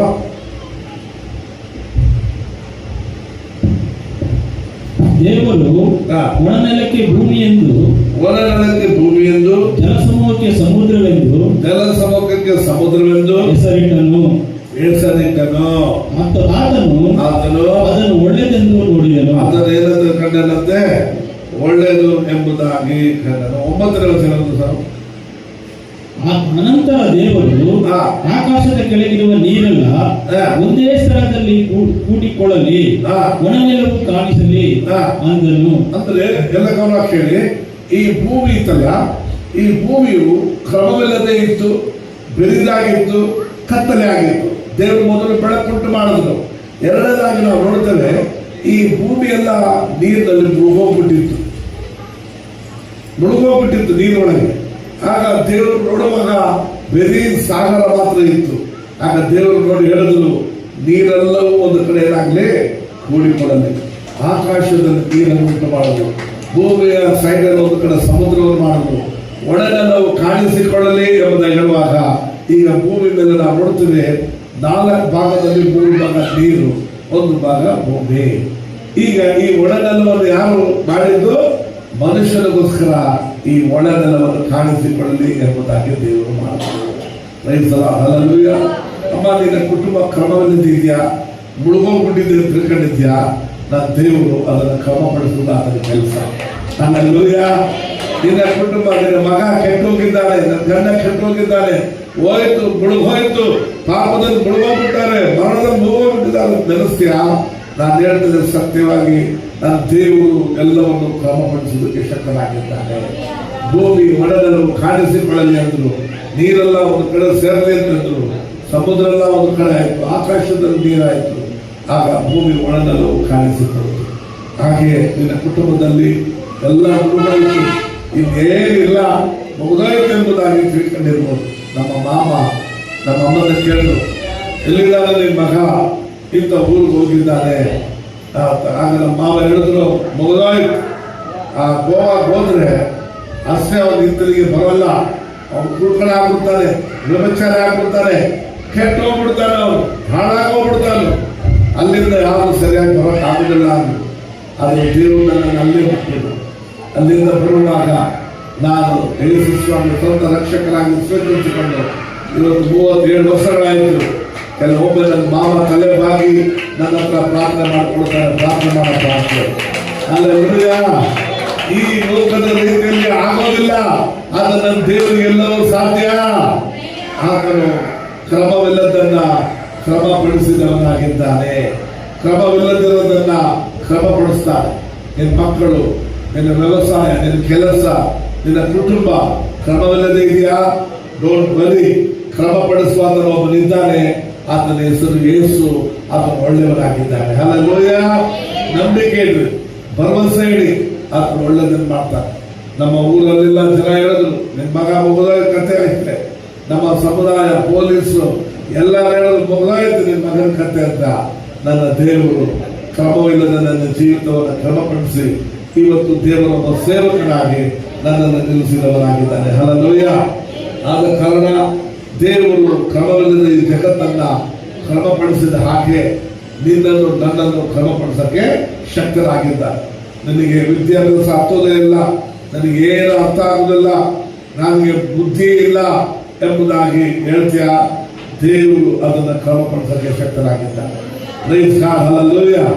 ನನಗೆ ಯಾವ್ದು ಕೈ ಇಟ್ಟು ಸಫಲ ಆಗ್ತಾ ಇಲ್ಲ, ಎಲ್ಲ ಬೇಸ್, ಎಲ್ಲ ಲಾಸ್ ಆಗುತ್ತೆ, ಎಲ್ಲವೂ ಬೇರುಪೇರಾಗುತ್ತೆ ಅಂತ ನೆನೆಸ್ತೀರಾ? ನಾನು ಹೇಳ್ತೀನಿ, ರಾತ್ರಿ ಮಧ್ಯಾಹ್ನಗಳಲ್ಲಿ ಯೇಸು ಹೆಸರಿನಲ್ಲಿ ನಂಬಿಕೆ ಇಟ್ಟ ನಿನ್ನನ್ನು ದೇವರು ಒಳ್ಳೆಯದನ್ನೇ ಮಾಡುವಾತನಾಗಿದ್ದಾನೆ. ಆತನು ಕ್ರಮಪಡಿಸುವಾತನಾಗಿದ್ದಾನೆ. ನಾನು ಚಿಕ್ಕ ವಯಸ್ಸಲ್ಲಿ ಓದಕ್ಕಾಗದ ಸ್ಕೂಲ್ ಬಿಟ್ಬಿಟ್ಟೆ. ಮನೆಯವರೆಲ್ಲ ಹೇಳಿದ್ರು ಮೊಬೈಲ್ ಕತೆ ಎಂಬುದಾಗಿ. ನಮ್ಮಮ್ಮನ ಹೇಳಿದ್ರು, ನೀನು ಎತ್ತಕ್ಕಿಂತ ಒಂದು ಕಲ್ಲಾದ ಎತ್ತಿದ್ರೆ ಚೆನ್ನಾಗಿರ್ತಿತ್ತು ಎಂಬುದಾಗಿ. ಅದಕ್ಕೆ ನನ್ನ ದೇವರು ನನ್ನ ಜೀವಿತವನ್ನು ಕ್ರಮಪಡಿಸಿ ಒಳ್ಳೆಯದು ಮಾಡಿದ್ರು. ನನ್ನ ಹೇಳಿದ ನನ್ನ ತಾಯಿ ಕಣ್ಣೀರು ಬಿಟ್ಟು, ದೇವರೇ ಈ ರೀತಿಯಲ್ಲಿ ಇನ್ನೂ 70 ಮಕ್ಕಳು ಕೊಟ್ಟು ಚೆನ್ನಾಗಿರ್ತಿತ್ತಲ್ಲಪ್ಪ ಎಂಬುದಾಗಿ ಆಸೆ ಪಟ್ಟು. ಯಾಕಂದ್ರೆ ನನ್ನ ದೇವರು ಬದಲಾಯಿಸಿದಾಗ ನಮ್ಮಮ್ಮನಿಗೆ ಆಸೆ ಆಯಿತು, ಅಯ್ಯೋ ಈ ರೀತಿಯಲ್ಲಿ ಇನ್ನು ಎಷ್ಟು ಮಕ್ಕಳಿದ್ರು ಕೂಡ ಒಳ್ಳೆಯದೇ ಆಯಿತು ಎಂಬುದಾಗಿ. ಆದ ಕಾರಣ ನನ್ನ ದೇವರು ಈ ಮಧ್ಯಾಹ್ನ ವೇಳೆಯಲ್ಲಿ ಹೇಳುವಂಥ ವಿಚಾರ ಏನು ಗೊತ್ತಾ? ಕ್ರಮವಿಲ್ಲದಿರುವುದನ್ನ ಕ್ರಮಪಡಿಸುವುದು ಆತನ ಕೆಲಸವಾಗಿದೆ. ಗಂಡ ಕ್ರಮ ಇಲ್ವಾ? ನಿನ್ನ ಮಕ್ಕಳು ಕ್ರಮ ಇಲ್ವಾ? ನೀನೇ ಕ್ರಮ ಇಲ್ವಾ? ನಿನ್ನ ಕುಟುಂಬ ಕ್ರಮ ಇಲ್ವಾ? ಡೋಂಟ್ ವರಿ, ನನ್ನ ದೇವರು ಅದನ್ನು ಕ್ರಮಪಡಿಸುವಾತನಾಗಿದ್ದಾನೆ. ಕ್ರಮಪಡಿಸಿಬಿಟ್ಟು ಆತನ ಹೇಳ್ತಾನೆ, ಓದ್ಕೊಳ್ಳಿ. ಭೂಮಿಯನ್ನು ಜಲಸಮೂಹಕ್ಕೆ ಸಮುದ್ರವೆಂದು ಹೆಸರಿಟ್ಟನು. ಆತನು ಅದನ್ನು ಒಳ್ಳೆಯದೆಂದು ನೋಡಿ, ಆತನು ಅದನ್ನು ಏನಂತ ನೋಡಿದನು? ಒಳ್ಳೆಯದೆಂದು ನೋಡಿದನು. ಹೇಳಿದ್ರೆ ಯೇಸು ಸ್ವಾಮಿ ಹೆಸರಿನಲ್ಲಿ ಆತನು ಒಳ್ಳೆಯದು ಎಂಬುದಾಗಿ ನೋಡಿದನು. ಒಳ್ಳೆಯದನ್ನ ಮಾಡ್ತಾನೆ, ಒಳ್ಳೆಯದನ್ನು ಮಾಡಿದ್ದಂತ ಅದನ್ನು ನೋಡಿ ಇದು ಒಳ್ಳೆಯದು ಎಂಬುದಾಗಿ ಹೇಳ್ತಾನೆ. ಹಲ್ಲೆಲೂಯಾ. ಈಗ ನೋಡ್ರಿ, ನನ್ನ ಜೀವಿತವನ್ನು ದೇವರು ಏನಂತಾರೆ? ಒಳ್ಳೆಯದಂದ್ರೆ ಕೆಟ್ಟದಂತಾರ? ಒಳ್ಳೆಯದು. ಯಾರು ಮಾಡಿದ್ರು? ಎಲ್ಲ ಒಳ್ಳೆಯದು ಎಲ್ಲಿಂದ ಬರ್ತದೆ? ಜ್ಯೋತಿಗಳ ತಂದೆಯಾದ ದೇವರಿಂದಲೇ ಬರುವಂತದ್ದಾಗಿದೆ. ಆದ ಕಾರಣ ನಿನ್ನ ಫ್ಯಾಮಿಲಿಯಲ್ಲಿ, ನಿನ್ನ ಕುಟುಂಬದಲ್ಲಿ, ನಿನ್ನ ಜೀವಿತದಲ್ಲಿ ಒಳ್ಳೆಯದು ಮಾಡೋದೇ ಅದರ ಕೆಲಸ, ಒಳ್ಳೆಯದು ಮಾಡೋದೇ ಅದರ ಉದ್ದೇಶ. ಅದನ್ನು ಒಳ್ಳೆಯದನ್ನೇ ಮಾಡುವಾತನಾಗಿದೆ. ಸೋತೋಗಬಾರದು. ಯೇಸು ನಾಮದಲ್ಲಿ ನಮ್ಮ ದೇವರು ಒಳ್ಳೆಯದನ್ನೇ ಮಾಡ್ತಾನೆ ಎಂಬುದಾಗಿ ಹೇಳ್ತಾನೆ. ದೇವರಿಗೆ ಸ್ತೋತ್ರವಾಗಲಿ. ಈ ಭೂಮಿಯು ಕ್ರಮವಿಲ್ಲದಿಂದ ಅದನ್ನು ಭೂಮಿಯನ್ನು ಕ್ರಮಪಡಿಸಿ ಆತನು ಒಳ್ಳೆಯದು ಎಂಬುದಾಗಿ ಕಂಡು ಆತನು ಒಳ್ಳೆಯದು ಎಂಬುದಾಗಿ ಹೇಳಿದನು. ನನ್ನ ಲೈಫಲ್ಲಿ ನನ್ನ ಫ್ರೆಂಡ್ಸ್ಗಳು, ಪೊಲೀಸರು, ಊರು ಜನ ಎಲ್ಲ ಮುಗಿದಾಯ್ತು ಒಂದು ಕತೆ ಎಂಬುದಾಗಿ ಹೇಳಿದ್ರು. ನನ್ನ ದೇವರು ನನ್ನನ್ನು ಕ್ರಮಪಡಿಸಿಬಿಟ್ಟು ಒಳ್ಳೆಯದು ಎಂಬುದಾಗಿ ಕಂಡ್ರು. 37 ವರ್ಷದಿಂದ ನನ್ನ ಜೊತೆಲಿದ್ದ ಸ್ನೇಹಿತರೆಲ್ಲ ಕುಡಿದು ಸತ್ತೋದ್ರು, ಏಡ್ಸ್ ಬಂದು ಸತ್ತೋದ್ರು, ಆಕ್ಸಿಡೆಂಟ್ ಆಗಿ ಸತ್ತೋದ್ರು, ಕೊಲೆ ಆಗಿ ಸತ್ತೋದ್ರು. ಆದರೆ ದೇವರ ಕೃಪೆಯಿಂದ ಇವತ್ತು ಉಳಿದಿರೋದಕ್ಕೆ ನನಗೆ ಸಹಾಯ ಮಾಡಿದ್ದಾರೆ. ಅದು ಒಳ್ಳೆಯದು ಎಂಬುದಾಗಿ ಕಂಡು. ಹಲ್ಲೆಲೂಯಾ. ಆಮೇಲೆ 11ನೇ ವಚನದಪ್ಪ, ತರುವಾಯ ದೇವರು ಭೂಮಿಯ ಹುಲ್ಲನ್ನು ಬೀಜ ಬಿಡುವ ಕಾಯಿ ಪಲ್ಯದ ಗಿಡಗಳನ್ನು ಬೆಳೆಯಲಿ ಮತ್ತು ಬೀಜವುಳ್ಳ ಹಣ್ಣಿನ ಮರಗಳನ್ನು ಅವುಗಳ ಜಾತಿಗೆ ಬಿಡುವ ಮರಗಳನ್ನು ಜಾತಿಗನುಸಾರವಾದ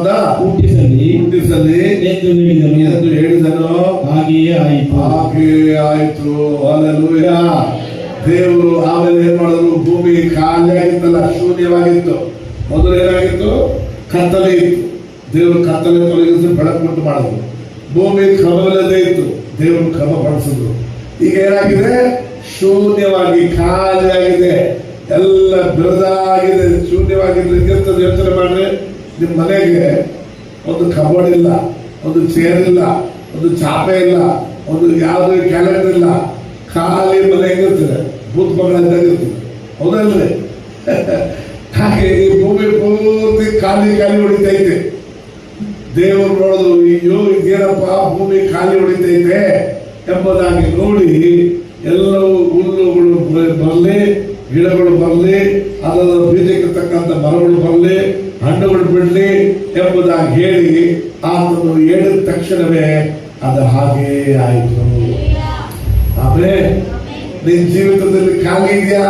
ಸಂತೋಷ ಇಲ್ಲ, ಸಮಾಧಾನ ಇಲ್ಲ, ಪ್ರೀತಿ ಇಲ್ಲ, ನೆಮ್ಮದಿ ಇಲ್ಲ, ಖಾಲಿಯಾಗಿದೆ ಎಂಬುದಾಗಿ ಯಾರಾದ್ರೂ ಹೇಳಿದ್ರೆ ನನ್ನ ದೇವರು ಒಳ್ಳೆಯದು ಮಾಡಕ್ಕೆ ಶಕ್ತರಾಗಿದ್ದಾರೆ. ಅದರ ಕೆಲಸವೇ ಇಲ್ಲದೆ ಇರುವುದನ್ನ ಇರುವಾಗೆ ಮಾಡುವಂತನಾಗಿದ್ದಾನೆ. ಆಮೇಲೆ ಅದನ್ನು ನೋಡ್ರಿ, ಖಾಲಿಯಾಗಿದ್ದ ಭೂಮಿಯನ್ನು ನೋಡಿದ್ರು, ಅಯ್ಯೋ ಇದು ಶೂನ್ಯವಾಗಿದ್ದಲ್ಲ ಎಂಬುದಾಗಿ ಹೇಳಿ ಒಳ್ಳೆ ಹಣ್ಣನ್ನು ಕೊಡತಕ್ಕಂಥ ಮರಗಳನ್ನ, ಅದರಲ್ಲಿ ಬೀಜವನ್ನ ತಿರ್ಗಾ ಹಣ್ಣನ್ನು ಕೊಡಿ ಎಂಬುದಾಗಿ ಹೇಳಿ ಕರ್ತನು ಅವುಗಳನ್ನ ಮಾಡುವುದಕ್ಕೆ ತೊಡಗಿಸಿದ್ರು. ನಿನ್ನ ನನ್ನ ಜೀವಿತದಲ್ಲಿ ಕೂಡ ಯೇಸು ಹೆಸರಿನಲ್ಲಿ ರಕ್ಷಣೆ ಒಂದು ಎಷ್ಟು ವರ್ಷಗಳಾಯಿತು. ಫಲ ಇಲ್ಲದ ಜೀವಿತ, ಒಂದು ಆತ್ಮ ಆದಾಯ ಮಾಡಿಲ್ಲ, ನಾನು ಒಬ್ಬರು ರಕ್ಷಣೆ ಮಾರ್ಗ ತಗೊಂಬಂದಿಲ್ಲ, ನಾನು ಫಲ ಕೊಡ್ತಾ ಇಲ್ಲ, ಪ್ರೀತಿ ಇಲ್ಲ, ಸಮಾಧಾನ ಇಲ್ಲ, ನೆಮ್ಮದಿ ಇಲ್ಲ, ಶಾಂತಿ ಇಲ್ಲ, ನನ್ನ ಜೀವಿತದಲ್ಲಿ ನನಗೆ ತಾಳ್ಮೆ ಇಲ್ಲ ಅಂತ ಹೇಳತಕ್ಕ ಯಾರಾದಿದ್ರೆ ನಾನು ಹೇಳ್ತೀನಿ, ಅದನ್ನು ಮಾಡುವ ಒಬ್ಬರಿದ್ದಾರೆ, ಆತನು ಯೇಸು ಕ್ರಿಸ್ತನಾಗಿದ್ದಾನೆ. ಆತ್ಮನ ಫಲ ಅನ್ನೋದಾಗಿ ನಾವು ಗಲಾತ್ಯರು 5ನೇ ಅಧ್ಯಾಯ 22ನೇ ವಚನದಲ್ಲಿ ಓದ್ತೇವೆ. ಆತ್ಮದಿಂದ ಉಂಟಾಗುವ ಫಲವೇನೆಂದರೆ, ಗಲಾತ್ಯರು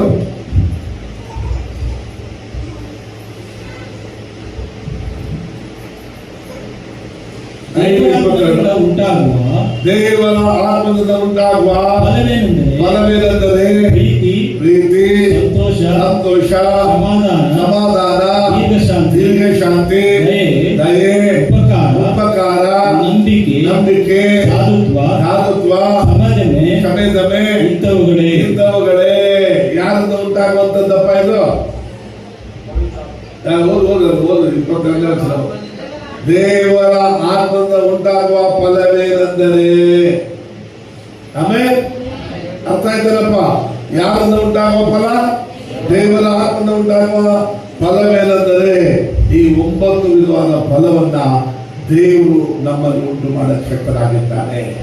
ಈ ಮಧ್ಯಾಹ್ನ ವೇಳೆಯಲ್ಲಿ ಅಯ್ಯೋ ನನ್ನ ಜೀವಿತದಲ್ಲಿ ಪ್ರೀತಿ ಇಲ್ಲ, ಸಮಾಧಾನ ಇಲ್ಲ, ಕ್ಷಮೆದಮೆ ಇಲ್ಲ, ನನಗೆ ತಾಳ್ಮೆ ಇಲ್ಲ, ನನಗೆ ಏನು ಇಲ್ಲ ಎಂಬುದಾಗಿ ಯಾರ ಇದ್ರೆ ನಾನು ಹೇಳ್ತೇನೆ, ದೇವರು ಖಾಲಿ ಇರುವ ನಿಮ್ಮ ಹೃದಯಗಳನ್ನ ನಿಮ್ಮ ಜೀವಿತದಿಂದ ಪವಿತ್ರಾತ್ಮನ ಸಹಾಯದಿಂದ ತುಂಬಿಸೋಕೆ ಶಕ್ತನಾಗಿದ್ದಾನೆ. ಹಲ್ಲೆಲೂಯಾ. ಫಲ ಕೊಡದೇ ಇರುವ ಪ್ರತಿಯೊಂದು ಮರವನ್ನ ಯೋವಾನ್ ಕಡಿದು ಬಿಡ್ತಾನೆ. ಯೇಸು ಕ್ರಿಸ್ತನು ಫಲ ಕೊಡದಿರುವ ಮರವನ್ನ ಫಲ ಕೊಡುವ ಹಾಗೆ ಮಾಡ್ತಾನೆ. ಯೋವಾನ್ ಸುವಾರ್ತೆ 5ನೇ ಅಧ್ಯಾಯದಲ್ಲಿ ಯೇಸು ಸ್ವಾಮಿ ಹೇಳ್ತಾರೆ, ನಾನು ನಿಮ್ಮನ್ನು ಆದುಕೊಂಡಿದ್ದೇನೆ, ನೀವು ಹೊರಟು ಹೋಗಿ ಫಲ ಕೊಡುವಂತೆಯೂ ಆ ಫಲ ನಿಲ್ಲುವುದಕ್ಕಾಗಿ ನಾನು ನಿಮ್ಮನ್ನು ಆದುಕೊಂಡಿದ್ದೇನೆ ಅಂತ ಹೇಳ್ತಾರೆ. ಹಲ್ಲೆಲೂಯಾ. ಅದೇ ರೀತಿಯಲ್ಲಿ ಯೇಸು ಹೇಳ್ತಾರೆ, ನೀವು ನನ್ನಲ್ಲಿ ನಂಬಿಕೆ ಇಡಿ, ನಾನು ನಿಮ್ಮಲ್ಲಿ ಇರ್ತೇನೆ, ನಿಮ್ಗೆ ಹೆಚ್ಚು ಫಲ ಕೊಡುವ ಹಾಗೆ ನಾನೇ ಮಾಡ್ತೀನಿ ಅಂತ ಹೇಳ್ತಾರೆ. ಓದ್ಕೊಳ್ಳೋಣ ಯೋವಾನ್ ಸುವಾರ್ತೆ 5ನೇ ಅಧ್ಯಾಯ 4 ಮತ್ತು 5 ವಚನಗಳು ಓದ್ಕೊಳ್ಳೋಣ. ನಾನು ನಿಮ್ಮಲ್ಲಿ ನೆಲೆಗೊಂಡಿರುವೆನು, ಕೊಂಬೆಯ ಬಳಿಯಲ್ಲಿ ನೆಲೆಗೊಂಡಿದ್ದರೆ ಕೊಂಬೆಯ ಬಳ್ಳಿಯಲ್ಲಿ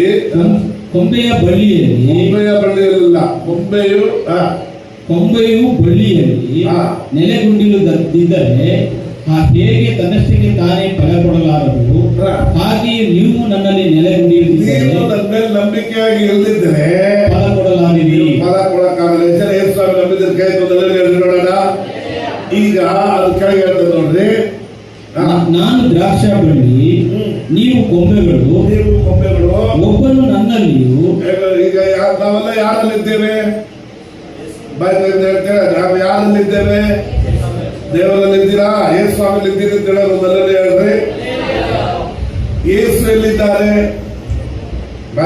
ನಮ್ಮ ಎಲ್ಲಿದ್ದಾರಪ್ಪ? ನಮ್ಮಲ್ಲಿ ಇದ್ದಾರ?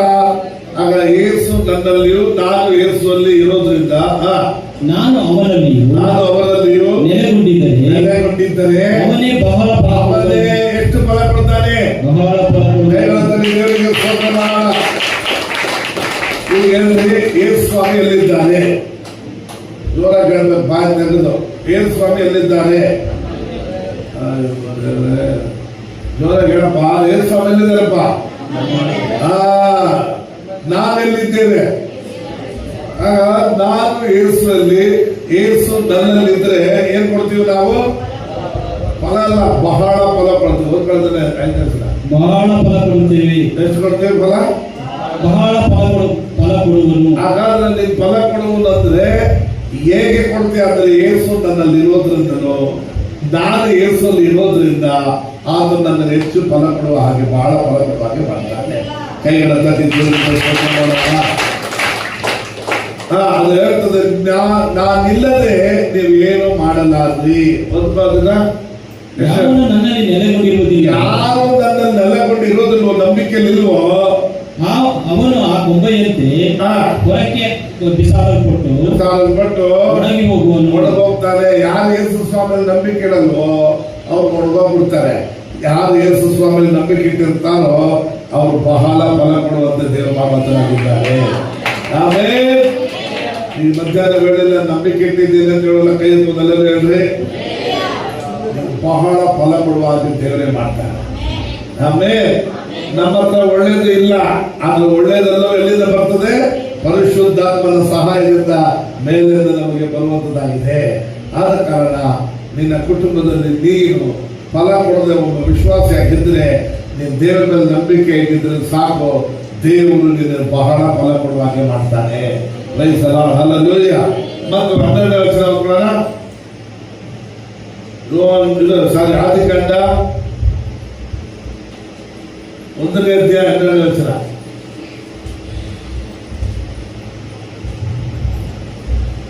ಭೂಮಿಯಲ್ಲಿ ಹುಲ್ಲು ಬೆಳೆಯಿತು, ತಮ್ಮ ತಮ್ಮ ಜಾತಿಯ ಪ್ರಕಾರ ಬೀಜ ಬಿಡುವ ಕಾಯಿ ಪಲ್ಯಗಳು ಉಂಟಾದವು. ತಮ್ಮ ತಮ್ಮ ಜಾತಿಗೆ ಅನುಸಾರವಾಗಿ ಬೀಜವುಳ್ಳ ಹಣ್ಣಿನ ಮರಗಳು ಕಾಣಿಸಿದವು. ದೇವರು ಅದನ್ನು ಒಳ್ಳೆದೆಂದು ನೋಡಿ. ದೇವರು ಅದನ್ನೇನಂತ ಕಂಡ್ರಮ್ಮ? ಹೇಳಿ, ಬಾಯಿ ತೆಗೆದು ಹೇಳ್ಬೇಕು. ಏನಂತ ಕಂಡ್ರು? ಒಳ್ಳೆಯದು ಅಂತ ಕಂಡ್ರು. ಹಾಗಾದ್ರೆ ನೀನು ಫಲ ಕೊಡುವಂಥದ್ದು ಒಳ್ಳೇದ ಕೆಟ್ಟದ್ದ? ಅಯ್ಯೋ, ಹೇಳಂಗಿಲ್ಲಲ್ಲ, ಬಾಯಿ ತೆಗೆದು. ಒಳ್ಳೇದ ಕೆಟ್ಟದ್ದ? ಆಗ ಒಳ್ಳೇದು ಮಾಡೋದಕ್ಕೆ ದೇವರು ನಮ್ಮನ್ನ ಆರಿಸಿಕೊಂಡಿದ್ದಾರೆ. ಈಗ ಹೇಳಿದ್ರೆ ನನ್ನ ಜೀವಿತದಲ್ಲಿ ನನ್ನ ದೇವರು ಫಲ ಕೊಡುವಂತೆ ಮಾಡ್ತಾರ ಇಲ್ವಾ? ಅಂದು ಮಾಡಿದ ಆತನು ಇಂದು ಮಾಡ್ತಾರೆ, ನಾಳೆ ಮಾಡ್ತಾರೆ, ಎಂದೆಂದಿಗೂ ಮಾಡುವ. ಹೆಸರಿಗೆ ಫಲ ಕೊಡ್ಬೇಕಂತ ಆಸೆ ಇದೆ, ರೈಟ್? ಹಾಗಾದ್ರೆ ನೀವು ಹೇಳಿದ ದೇವರೇ, ಅವತ್ತು ಆ ಕಾಯಿ ಪಲ್ಯಗಳು, ಗಿಡಗಳು, ಮರಗಳು ಫಲ ಕೊಡುವಂತೆ ಮಾಡಿದಾತನು ನನ್ನ ಜೀವಿತದಲ್ಲಿ ಕೂಡ ಫಲ ಕೊಡುವಂತೆ ಮಾಡು ಸ್ವಾಮಿ ಎಂಬುದಾಗಿ ಕೇಳಿಕೊಂಡು ಆತನು ಒಳ್ಳೆಯದನ್ನೇ ಅದನ್ನು ಕಂಡನು. ಫಲ ಕೊಡುವುದನ್ನು ಕಂಡು ಏನು ಸೇವೆ ಮಾಡಿದ್ರು? ಒಳ್ಳೆಯದು ಎಂಬುದಾಗಿ ಕಂಡನು. ಆಮೇಲೆ ಅದರ 17ನೇ ವಚನದಪ್ಪ 17 ಒಂದು ಬೆಳಕನ್ನು ಆಕಾಶದಲ್ಲಿ ಇಟ್ಟನು. ಭೂಮಿಯ ಮೇಲೆ ಬೆಳಕು ಕೊಡುವುದಕ್ಕೂ ಹಗಲು ಇರುಳುಗಳನ್ನು ಆಳುವುದಕ್ಕೂ ಬೆಳಕನ್ನು ಕತ್ತಲೆಯನ್ನು ಬೇರೆ ಬೇರೆ ಮಾಡುವುದನ್ನು ಅವುಗಳನ್ನು ನೇಮಿಸಿದನು. ಎಲ್ಲ ಗಮನಕ್ಕೆ ನೋಡಲಿ. ಆಕಾಶದಲ್ಲಿ ಖಾಲಿಯಾಗಿತ್ತು, ಸರಿ ಬೆಳಕು ಮಾತ್ರ ಇತ್ತು. ಈಗ ದೇವರು ಏನ್ ಮಾಡಿದ್ರು? ಸೂರ್ಯ, ಚಂದ್ರ, ನಕ್ಷತ್ರಗಳನ್ನ ಮಾಡಿದ್ರು. ಏನಕ್ಕೆ ಮಾಡಿದ್ರು? ಹಗಲು ರಾತ್ರಿಯನ್ನ ಉಂಟು ಮಾಡೋದಕ್ಕಾಗಿ. ಒಂದು ರಾತ್ರಿ, ಒಂದು ಹಗಲು ಆದ್ರೆ ಒಂದು ದಿನ ಆಗುತ್ತಲ್ವಾ? ಹಾಗೆ ಇದನ್ನೆಲ್ಲ ಡಿವೈಡ್ ಮಾಡೋದಕ್ಕಾಗಿ ದೇವರು ಪರಲೋಕದಲ್ಲಿ ಆಕಾಶದಲ್ಲಿ ಸೂರ್ಯ, ಚಂದ್ರ, ನಕ್ಷತ್ರಗಳನ್ನ ಏನ್ ಮಾಡಿದ್ರು? ಉಂಟು ಮಾಡಿದ್ರು. ಹಲ್ಲೆಲೂಯಾ. ಹಾಗೆ ಆತನು ಅದನ್ನೇನಂತ ಕಂಡ್ರು? ಒಳ್ಳೆಯದು ಎಂಬುದಾಗಿ ಕಂಡರು. ಹಾಗಾಗಿ ನನ್ನ ದೇವರು ಆಕಾಶವನ್ನು ತುಂಬಿಸಿದ್ರು. ಅದು ಹಗಲು ಮತ್ತು ರಾತ್ರಿಯನ್ನು ಸೂಚಿಸತಕ್ಕಂಥ ಬೆಳಕನ್ನು ಉಂಟು ಮಾಡಿದ್ರು. ರಾತ್ರಿಯಲ್ಲಿ ಚಂದ್ರನನ್ನು, ಹಗಲಲ್ಲಿ ಸೂರ್ಯನನ್ನು ಬೆಳಕು ಕೊಡುವಂತೆ ಮಾಡಿ ದೇವರು ಅದನ್ನು ಹೇಗೆ ಕಂಡ್ರು? ಒಳ್ಳೆಯದು ಎಂಬುದಾಗಿ ಕಂಡ್ರು. ನಿನ್ನ ನನ್ನ ಜೀವಿತದಲ್ಲಿ ಕೂಡ ಕತ್ತಲೆ ಇರಬಹುದು, ಕೆಲವೊಮ್ಮೆ ಬೆಳಕಾಗಿರ್ಬೋದು. ಆದರೂ ದೇವರು ಅದನ್ನು ಒಳ್ಳೆಯದು ಎಂಬುದಾಗಿ ಕಂಡ್ರು. ಕತ್ತಲೆಯಲ್ಲಿ ಕೂಡ ಜ್ಯೋತಿಯನ್ನು ಮೂಡಿಸುವ ದೇವರಾಗಿದ್ದಾನೆ. ಕೆಲವೊಮ್ಮೆ ಭಕ್ತನಾದ ಕೀರ್ತಗಾರ ಹೀಗೆ ಹೇಳ್ತಾನೆ, ನಾನು ಕಾಲಗತ್ತಲೆ ಕಣಿವೆಯಲ್ಲಿ ನಡೆದರೂ ಕೇಳಿಗೆ ನಾನು ಹೆದರುವುದಿಲ್ಲ. ಆತನ ಕೋಲು ದೊಣ್ಣೆ ನನಗೆ ಧೈರ್ಯವನ್ನು ಕೊಡುತ್ತದೆ. ಆ ಕೋಲು ದೊಣ್ಣೆ ಅಂದ್ರೆ ಏನರ್ಥ? ಪರಿಶುದ್ಧಾತ್ಮನು ಮತ್ತು ದೇವರ ವಾಕ್ಯವು ನನಗೆ ಧೈರ್ಯವನ್ನು ಕೊಡುವಾತನಾಗಿದ್ದಾನೆ. ಕೆಲವೊಮ್ಮೆ ನಿಮ್ಮ ಜೀವಿತದಲ್ಲಿ ಕತ್ತಲೆ ಅನುಭವದಲ್ಲಿ ಹೋಗ್ತಾ ಇರಬಹುದು. ಎಲ್ಲಾ ಕಡೆ ಇಕ್ಕಟ್ಟು, ಕಷ್ಟ, ಸಂಕಟ, ನೋವು, ಕಾಯಿಲೆ, ದರಿದ್ರ, ಅಸಮಾಧಾನ. ಅಯ್ಯೋ ಯಾಕಪ್ಪ ದೇವ್ರು ಬಿಟ್ಟು ಹೋಗ್ಬಿಟ್ಟು ಅಂತ ತಿಳ್ಕೊಂಡಿರ್ಬೋದು. ಇಲ್ಲ ಬೇರೆ, ನೀನ್ ಕಾಲಗತ್ತಲೆ ಕಣಿವೆಯಲ್ಲಿ ನಡೆದ್ರು ನೀನ್ ಕೇಳಿ ಎದರ್ಬೇಕಾದ ಅವಶ್ಯಕತೆ ಇಲ್ಲ. ದೇವರು ನಿನ್ನ ಜೊತೆಯಲ್ಲಿ ಇದ್ದು ಆತನ ಕೋಲು ಮತ್ತು ದೊಣ್ಣೆಯು, ಪರಿಶುದ್ಧಾತ್ಮನು ಮತ್ತು ದೇವರ ವಾಕ್ಯವು ನಿನಗೆ ಧೈರ್ಯವನ್ನು ಕೊಡತಕ್ಕದಾಗಿರುತ್ತದೆ. ಪ್ರೈಸ್ ದಿ ಲಾರ್ಡ್, ಹಲ್ಲೆಲೂಯಾ ಎಂದು ಪ್ರಸಂಗಿಸುವ ನಾನು ಎಷ್ಟೋ ಸತಿ ಉಪದ್ರ ಆಗಿದೆ, ಎಷ್ಟೋ ಸತಿ ನಮ್ಮನ್ನು ಹೊಡೆದಿದ್ದಾರೆ, ಎಷ್ಟೋ ಸತಿ ಕಟ್ಟೆ ಹಾಕಿದ್ದಾರೆ, ಪೊಲೀಸ್ ತಗೊಂಡು ಬಿಸಾಕೊಂಡಿದ್ದಾರೆ, ಪೇಪರ್ ಅಲ್ಲಿ ಟಿವಿಯಲ್ಲೆಲ್ಲ ಹಾಕಿ ಅವಮಾನಪಡಿಸಿ ಆ ಊರಲ್ಲಿ ಇರಬಾರ್ದು ಅಂತ ಗ್ರಾಮಗಳೆಲ್ಲ ಸೇರಿ ನಮ್ಮೆಲ್ಲ ಸೈನ್ ಹಾಕಿ ಊರು ಬಿಟ್ಟು ಓಡಿಸ್ಕೊಡ್ಬೇಕು ಅಂತ ಪ್ರಯತ್ನ ಪಟ್ಟಿದ್ದಾರೆ. ಏನೆಲ್ಲ ಸಂಭವಗಳು ಬಂದರು ನಾನು ಕೇಳಿ ಹೆದರಲಿಲ್ಲ. ಕಾರಣ ಆತನ ವಾಕ್ಯವು, ಆತನ ಅಭಿಷೇಕವು ನನ್ನ ಜೊತೆಲೇ ಇದ್ದು ನನಗೆ ಧೈರ್ಯವನ್ನು ಕೊಡುತ್ತದೆ. ಹಲ್ಲೆಲೂಯಾ. ಆತನ ವಾಕ್ಯವು, ಆತನ ಆತ್ಮ ನಮಗೆ ಧೈರ್ಯ ಕೊಡುತ್ತದೆ. ನೀನು ಕಷ್ಟ ಸಮಯದಲ್ಲಿದ್ದಾಗ, ಕತ್ತಲೆ ಅನುಭವದಲ್ಲಿದ್ದಾಗ, ಬೆಳಕಿನ ಅನುಭವದಲ್ಲಿದ್ದಾಗ ನಮ್ಮ ಜೊತೆಲೆ ಆತನಿದ್ದು ನಮಗೆ ಕಾತನ ಧೈರ್ಯವನ್ನು ಉಂಟು ಮಾಡತಕ್ಕಂಥವರಾಗಿದ್ದಾನೆ. ಭಯವನ್ನಲ್ಲ, ಧೈರ್ಯವನ್ನು ಉಂಟು ಮಾಡ್ತಾನೆ. ಆದ ಕಾರಣ ನಾನು ನನ್ನ ತೊರೆಯುವುದಿಲ್ಲ, ನಾನು ನನ್ನ ಕೈ ಬಿಡುವುದಿಲ್ಲ ಅಂತ ಹೇಳಿದ ನಂಬಿಕಸ್ಥನಾಗಿದ್ದಾರೆ. ನಾವು ಏನು ಅನ್ಕೋತೀವಿ, ಕಷ್ಟ ಬಂದಾಗ ದೇವರು ಬಿಟ್ಟು ಹೋಗ್ಬಿಟ್ಟಿದ್ದಾರೆ ಅಂತ. ಇಲ್ಲ ಪ್ರಿಯರೇ, ಒಂದು ದಿನ ಒಬ್ಬ ಮನುಷ್ಯನು ಕನಸು ಕಂಡಂತೆ. ಆ ಕನಸಲ್ಲಿ ಒಂದು ದೊಡ್ಡ ಸಮುದ್ರ ತೀರದಲ್ಲಿ ಬೀಚಲ್ಲಿ 4 ಕಾಲು ಹೆಜ್ಜೆಗಳಿತ್ತಂತೆ. ಆ 4 ಕಾಲುಗಳ ಹೆಜ್ಜೆಗಳನ್ನು ಕಂಡು ಇದೇನು ಹೆಜ್ಜೆ ಇರ್ಬೋದು ಎಂಬುದಾಗಿ ಹೇಳಿ, ಅಂದ್ರೆ 2 ಜೋಡಿ ಹೆಜ್ಜೆಗಳಿತ್ತು, 4 ಕಾಲು. ಆಗ ಅವನು ಬೆಳಗ್ಗೆ ಎದ್ದು ಕೂತ್ಕೊಂಡಾಗ ದೇವರು ಹೇಳಿದ್ರಂತ ಕನಸಲ್ಲಿ, ಮಗನೇ, ಒಂದು ಹೆಜ್ಜೆ ನಿನ್ನದು, ಇನ್ನೊಂದು ಹೆಜ್ಜೆ ನನ್ನದು. ನಾನು ನಿನ್ನ ಸಂಗಡ ಸದಾ ಕಾಲ ಇರ್ತೀನಪ್ಪ ಅಂತಂದ್ರಂತೆ. ಬಹಳ ಸಂತೋಷ ಆಯ್ತಂತಪ್ಪ, ದೇವರು ನನ್ನ ಜೊತೆ ಸದಾ ಕಾಲ ಇರ್ತಾರೆ ಎಂಬುದ. ಒಂದು ದಿನ ಅವನ ಕುಟುಂಬದಲ್ಲಿ ಬಿಸ್ನೆಸ್ ಅಲ್ಲಿ ಎಲ್ಲ ಏರ್ಪೇರ್ ಆಗಿ ಬಹಳ ಕಷ್ಟದಲ್ಲಿ ನೊಂದು ಬೆಂದು ಬೇಜಾರಾಗಿದ್ದ ಸಮಯದಲ್ಲಿ ಅವನು ಪದೇ ಅದೇ ತರ ಸಮುದ್ರದಲ್ಲಿ ಒಂದು ಮನುಷ್ಯನ ಹೆಜ್ಜೆ ಮಾತ್ರ ನೋಡುತ್ತಂತೆ. ಆಗ ಆ ಹೆಜ್ಜೆ ನೋಡಿದಾಗ ಅವನಿಗೆ ಬಹಳ ದುಃಖ ಆಯ್ತಂತೆ. ನಾನು ಚೆನ್ನಾಗಿದ್ದಾಗ ದೇವರು ನನ್ನ ಸಂಗಡ ಇದ್ರು, ಈಗ ನನಗೆ ಕಷ್ಟ ಬಂದೈತೆ, ನೋವು ಬಂದೈತೆ, ದುಃಖ ಬಂದೈತೆ, ನನ್ನ ಜೊತೆಲಿ ದೇವರು ಇಲ್ಲ. ಯಾಕೆ ದೇವರೇ ನನ್ನ ಜೊತೆಲಿ ಇಲ್ಲಪ್ಪ? ಅಲ್ಲಿ ಬರೀ 2 ಕಾಲು ಹೆಜ್ಜೆ ಮಾತ್ರ, 2 ಜೋಡಿ, ಒಂದು ಜೋಡಿ ಇದೆಯಲ್ಲ, ಆ 2 ಕಾಲುಗಳು ಮಾತ್ರ ಕಾಣ್ತೈತಲ್ಲ, ನೀ ಇಲ್ಲಪ್ಪ ಹೋಗ್ಬಿಟ್ಟೆ ಅಂತಂದಾಗ ದೇವರು ಹೇಳದಂತೆ, ಮಗನೇ, ನೀನ್ ಚೆನ್ನಾಗಿದ್ದಾಗ ನಾನು ಜೊತೆಯಲ್ಲಿದ್ದೆ, ನೀನ್ ಕಷ್ಟದಲ್ಲಿದ್ದಾಗ ಆದ್ರೂ ನಾನು ನಿನ್ನ ಒತ್ಕೊಂಡಿದ್ದೇನೆ, ನಿನ್ನ ಕಾಲು ಹೆಜ್ಜೆ ನನ್ನ ಕೈಲೈತೆ, ಅಲ್ಲಿ ಇರುವಂಥದ್ದು ನನ್ನ ಕಾಲಿನ ಹೆಜ್ಜೆ ಎಂಬುದಾಗಿ ಹೇಳುವಂತೆ. ಹಾಗಾದ್ರೆ ಏನರ್ಥ? ಸಂತೋಷವಾಗಿದ್ದಾಗ ದೇವರು ಜೊತೆಲಿರ್ತಾನೆ, ಕಷ್ಟದಲ್ಲಿ ದೇವರು ನಮ್ಮನ್ನು ಒತ್ಕೊಳ್ಳತಕ್ಕಂಥವನಾಗಿದ್ದಾನೆ. ಹಲ್ಲೆಲೂಯಾ. ಆಗ ಅವನು, ಅಯ್ಯೋ ದೇವರೇ, ಹೌದು ಸ್ವಾಮಿ, ನೀನು ನನ್ನನ್ನು ಒತ್ಕೊಳ್ಳಿಲ್ಲ ಅಂದ್ರೆ ಇಷ್ಟೊತ್ತಿಗೆ ನನ್ನ ಗತಿ ಏನೋ ಆಗ್ಬಿಡ್ತಿತ್ತು ಎಂಬುದ. ಕೆಲವೊಮ್ಮೆ ನಮ್ಮ ಜೀವಿತದಲ್ಲಿ ಕತ್ತಲೆ, ಬೆಳಕು ಇವೆಲ್ಲ ಮಿಕ್ಸ್ ಆಗಿ ಬರತಕ್ಕದಾಗಿದೆ. ಆದ್ರೆ ಬೈಬಲ್ ಹೇಳುತ್ತದೆ, ದೇವರು ಅದನ್ನು ನೋಡಿ ಒಳ್ಳೆಯದು ಎಂಬುದಾಗಿ ಕಾಣುತ್ತದೆ. Praise the lord, hallelujah. ನಾನು ಉಪದ್ರ ಪಟ್ಟಿದ್ದು ಒಳ್ಳೆಯದಾಯಿತು, ಇದರಿಂದ ನಿನ್ನ ಪ್ರಮಾಣಗಳನ್ನು ನಾನು ಕಲ್ತ್ಕೊಂಡೆ ಎಂಬುದಾಗಿ. ಇವತ್ತು ಯಾವ ಊರಲ್ಲಿ ನನ್ನನ್ನು ಹೊಡೆದ್ರೋ, ಯಾವ ವ್ಯಕ್ತಿ ನನ್ನನ್ನು ಹೊಡೆದ್ರೋ, ಯಾವ ಮರದಲ್ಲಿ ಕಟ್ಟೆ ಹಾಕಿ ಹೊಡೆದ್ರೋ, ಇವತ್ತು ಅವರೆಲ್ಲರೂ ಸದಾ ವಿಶ್ವಾಸಿ ಆಗಿದ್ದಾರೆ. ಯಾವ ಮರದಲ್ಲಿ ಕಟ್ಟೆ ಹಾಕಿ ಹೊಡೆದ್ರೋ, ಆ ಮನೆಯಲ್ಲಿ 50 ಜನಕ್ಕಿಂತ ಹೆಚ್ಚು ಜನ ರಕ್ಷಣೆ ಹೊಂದಿ ಇವತ್ತು ಸಭೆಯಲ್ಲಿ ಅವರು ವಿಶ್ವಾಸಿಗಳಾಗಿದ್ದಾರೆ. ಯಾವ ಊರಲ್ಲಿ ನನ್ನ ಕಟ್ಟೆ ಹಾಕಿ ಹೊಡೆದ್ರು ಆ ಊರಲ್ಲಿ 5-6 ಮನೆ ಬಾಕಿ ಇದೆ, ಆ ಊರೇ ರಕ್ಷಣೆ ಹೊಂದ್ಬಿಟ್ಟಿದೆ. ಯಾವ ಊರಲ್ಲಿ ನನ್ನ ಅವಮಾನ ಪಡಿಸಿ ಈ ಊರು ಬಿಟ್ಟು ಓಡಿಸ್ಬಿಡ್ಬೇಕು ಅಂತ ಸಂಘಗಳು ಸೇರಿ ಊರೇ ಹೋಗಿ ಸೈಟ್ ತಗೊಂಡು ಇಷ್ಟೊಂದು ಕಂಪ್ಲೇಂಟ್ ಅಂದ್ಮೇಲೆ ಹಾಕಿದ್ರು. ಇವತ್ತು ಅದೇ ಊರಲ್ಲಿ 7,000ಕ್ಕಿಂತ ಹೆಚ್ಚು ಜನರಿಗೆ ದೀಕ್ಷಾಸನ ಕೊಡೋದಕ್ಕೆ ದೇವರು ಸಹಾಯ ಮಾಡಬೇಕಾಗಿದೆ. ಕರ್ನಾಟಕದಲ್ಲೇ ಒಂದು ಉತ್ತಮವಾದ ಸೇವೆಯನ್ನ ಆ ಹುಸೂರು ಪ್ರಾಂತದಲ್ಲಿ ಮಾಡೋದಕ್ಕೆ ಕರ್ತ ನನಗೆ ಸಹಾಯ ಮಾಡಿದವರಾಗಿದ್ದಾರೆ. ಹಲ್ಲೆಲೂಯ. ಉಪದ್ರವಗಳು ಕಷ್ಟಗಳು ನಿನ್ನ ಜೀವಿತವನ್ನು ನಾಶ ಮಾಡೋದಕ್ಕಲ್ಲಮ್ಮ, ಅವುಗಳ ಮಧ್ಯದಲ್ಲಿ ಕಳೆದು ಹೋದಾಗ ಕರ್ತ ನಿನ್ನ ಸಂಗಡ ಇರುವುದನ್ನು ನಿರೂಪಿಸಿ ತೋರ್ಸಕ್ಕಾಗತ್ತೆ. ಹಲ್ಲೆಲೂಯ. ಅದಕ್ಕೆ ಯೇಸು ಸ್ವಾಮಿ ನೋಡಿದ್ರು, ಆಕಾಶವನ್ನ ಮಾಡಿದ ಮಾತ್ರಲ್ಲ, ಅದರಲ್ಲಿ ಸೂರ್ಯ ಚಂದ್ರ ನಕ್ಷತ್ರಗಳನ್ನ ಹಗಲು ಮತ್ತೆ ರಾತ್ರಿ ಆಡುವುದಕ್ಕಾಗಿ ದೇವರು ಉಂಟು ಮಾಡಿ ಅದು ಒಳ್ಳೆಯದು ಕರೆದು. ನಿನ್ನ ಜೀವಿತದಲ್ಲಿ ಕಷ್ಟಗಳು, ಸಂಕಟಗಳು, ನೋವುಗಳು ಬರುವಾಗ ನೀನು ಸೋತೋಗ್ಬೇಡ, ಅದು ಒಳ್ಳೆಯದಾಗಿ ದೇವರು ಬದಲಾಯಿಸ್ತಾನೆ. ಸ್ವಾಮಿ ಹೇಳುವುದು, ಎಲೆ ಕಷ್ಟಪಡುವವರೇ, ಒಲೆ ಒತ್ತುವವರೇ, ನೀವೆಲ್ಲರೂ ನನ್ನ ಬಳಿಗೆ ಬಂದ್ರಿ, ನಾನು ಏನ್ ಕೊಡ್ತೇನೆ? ವಿಶ್ರಾಂತಿಯನ್ನು ಕೊಡ್ತೇನೆ. ನನ್ನ ನೊಗವನ್ನು ಹೊತ್ತುಕೊಂಡು ಶಾಂತಿ ಮನತರವೇ ಕಲೀರಿ, ಆಗ ನಿಮ್ಮ ಆತ್ಮಗಳಿಗೆ ಏನಾಗ್ತದೆ? ವಿಶ್ರಾಂತಿ ಸಿಗ್ತದಂತೆ. ನೊಗಗಳನ್ನು ಹೊತ್ತುಕೊಳ್ಳುವಾಗ ಭಾರವಾಗಿ ಕಾಣಬಹುದು, ಅದು ಲಘುವಾಗಿದೆ, ಮೃದುವಾಗಿರತಕ್ಕದಾಗಿದೆ. ಉಪದ್ರ ಪಟ್ಟಿರುವುದಕ್ಕೆ ಒಳ್ಳೆಯದಾಗ್ತದೆ. ಅದರಿಂದ ಪ್ರಮಾಣವನ್ನು ನಾವು ಕಲಿಯೋದಕ್ಕೆ ಸಾಧ್ಯತೆ ಆಗ್ತದೆ. ಒಂದು ಸತಿ ಕೆಲವೊಮ್ಮೆ ಫೋನ್ ಮಾಡ್ತಾರೆ.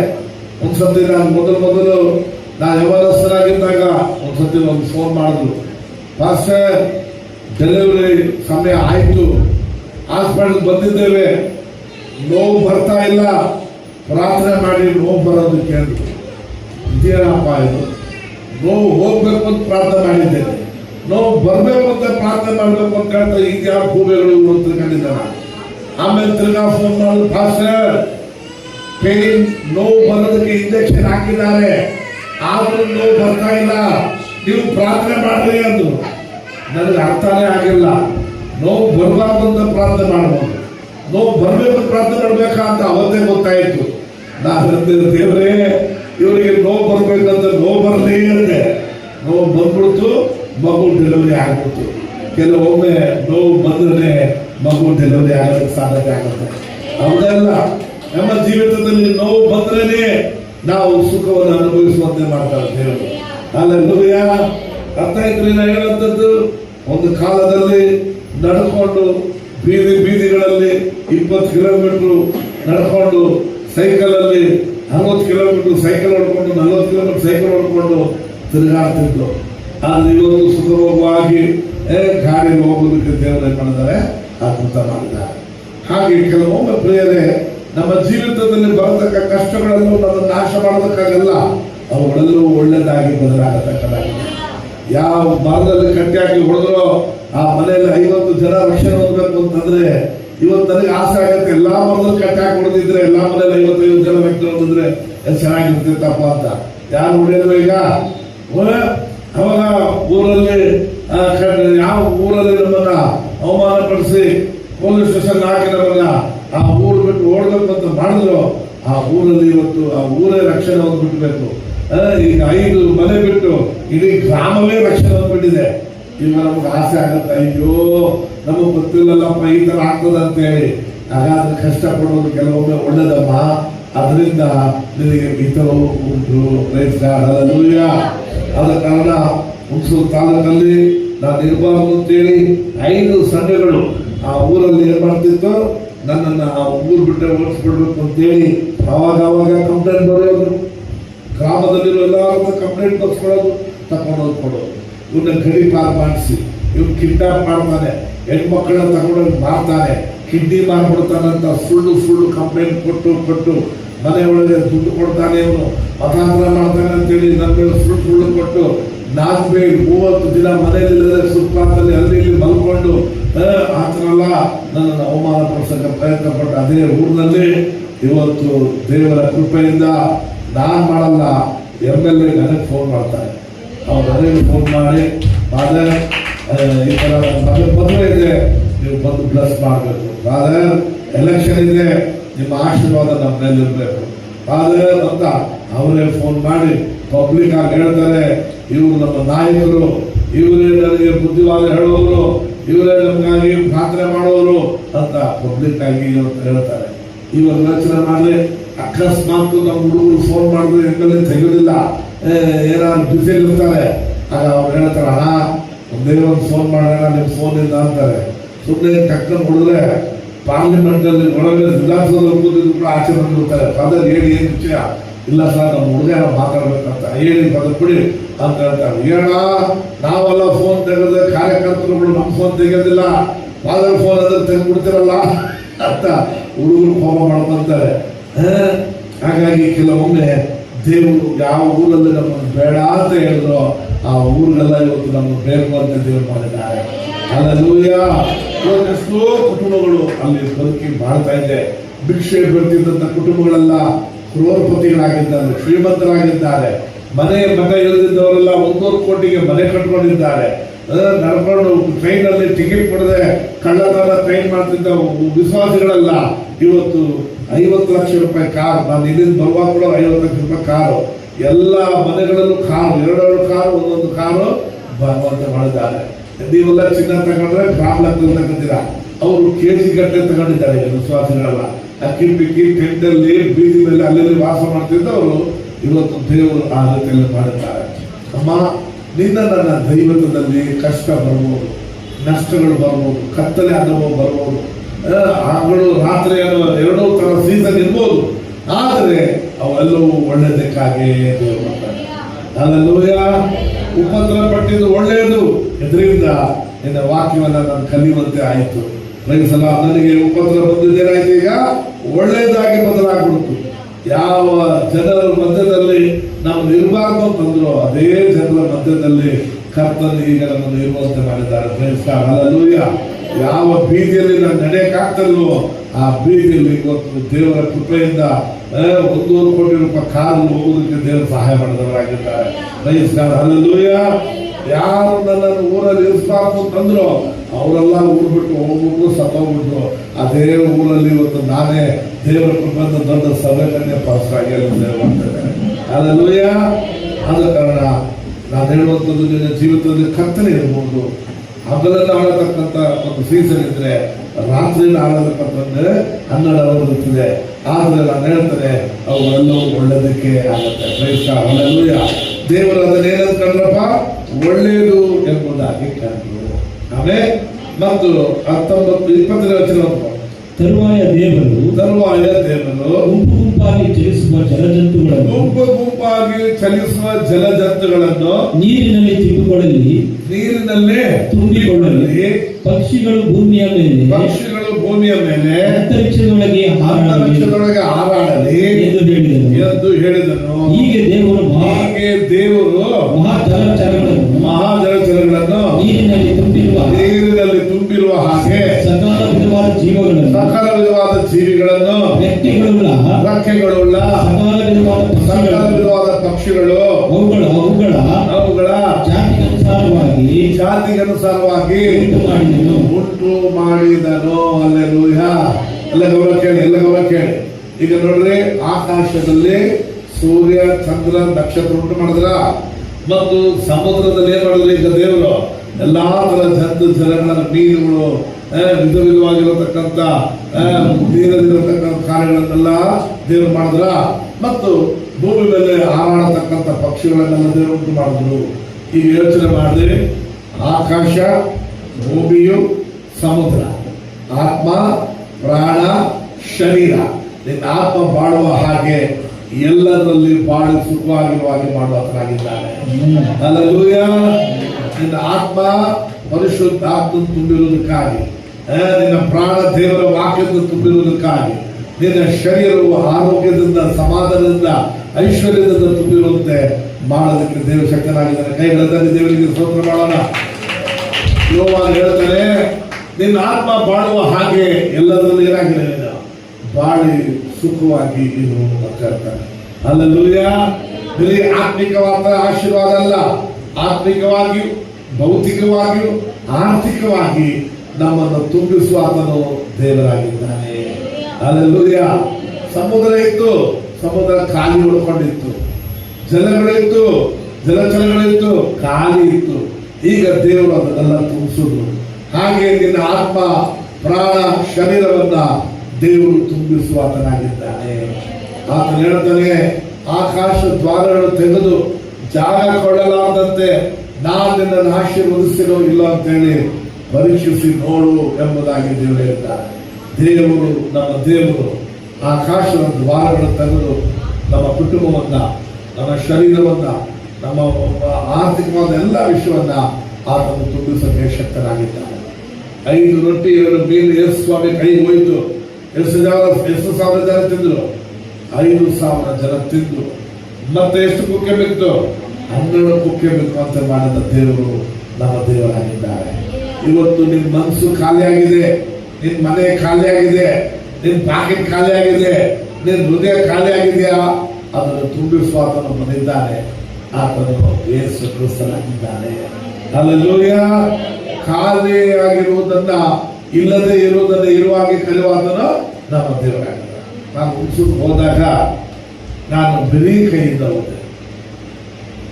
ಸೂಟ್ ಕೇಸ್ ಏನಿಲ್ಲ ಕೈಯಲ್ಲಿ, ಚೀಲದಲ್ಲಿ ನನಗಿದ್ದ ಶೂ, ಯಾಕಂದ್ರೆ ಹಳ್ಳಿಗೆ ಸೇವೆ ಮಾಡ್ತೀನಿ, ನನ್ನ ತಮ್ಮನಿಗೆ ಶೂ ಕೊಟ್ಬಿಟ್ಟೆ, ಬಟ್ಟೆಗಳೆಲ್ಲ ಕೊಟ್ಬಿಟ್ಟು ಹಳ್ಳಿಗೆ ಹೋಗ್ತೀನಲ್ಲ, ಹಳ್ಳಿ ಹೋಗ್ತಾರ ಸೇವೆ ಮಾಡಬೇಕು ಅಂತ ಹೇಳಿ ಒಂದು ಚೀಲ ತಗೊಂಡು, ಒಂದು ಚೀಲದಲ್ಲಿ ಒಂದು ಬ್ಯಾಗ್ ತಗೊಂಡು ನಾನು ಸೇವೆಗೆ ಹೋಗ್ಬಿಡ್ತೇನೆ.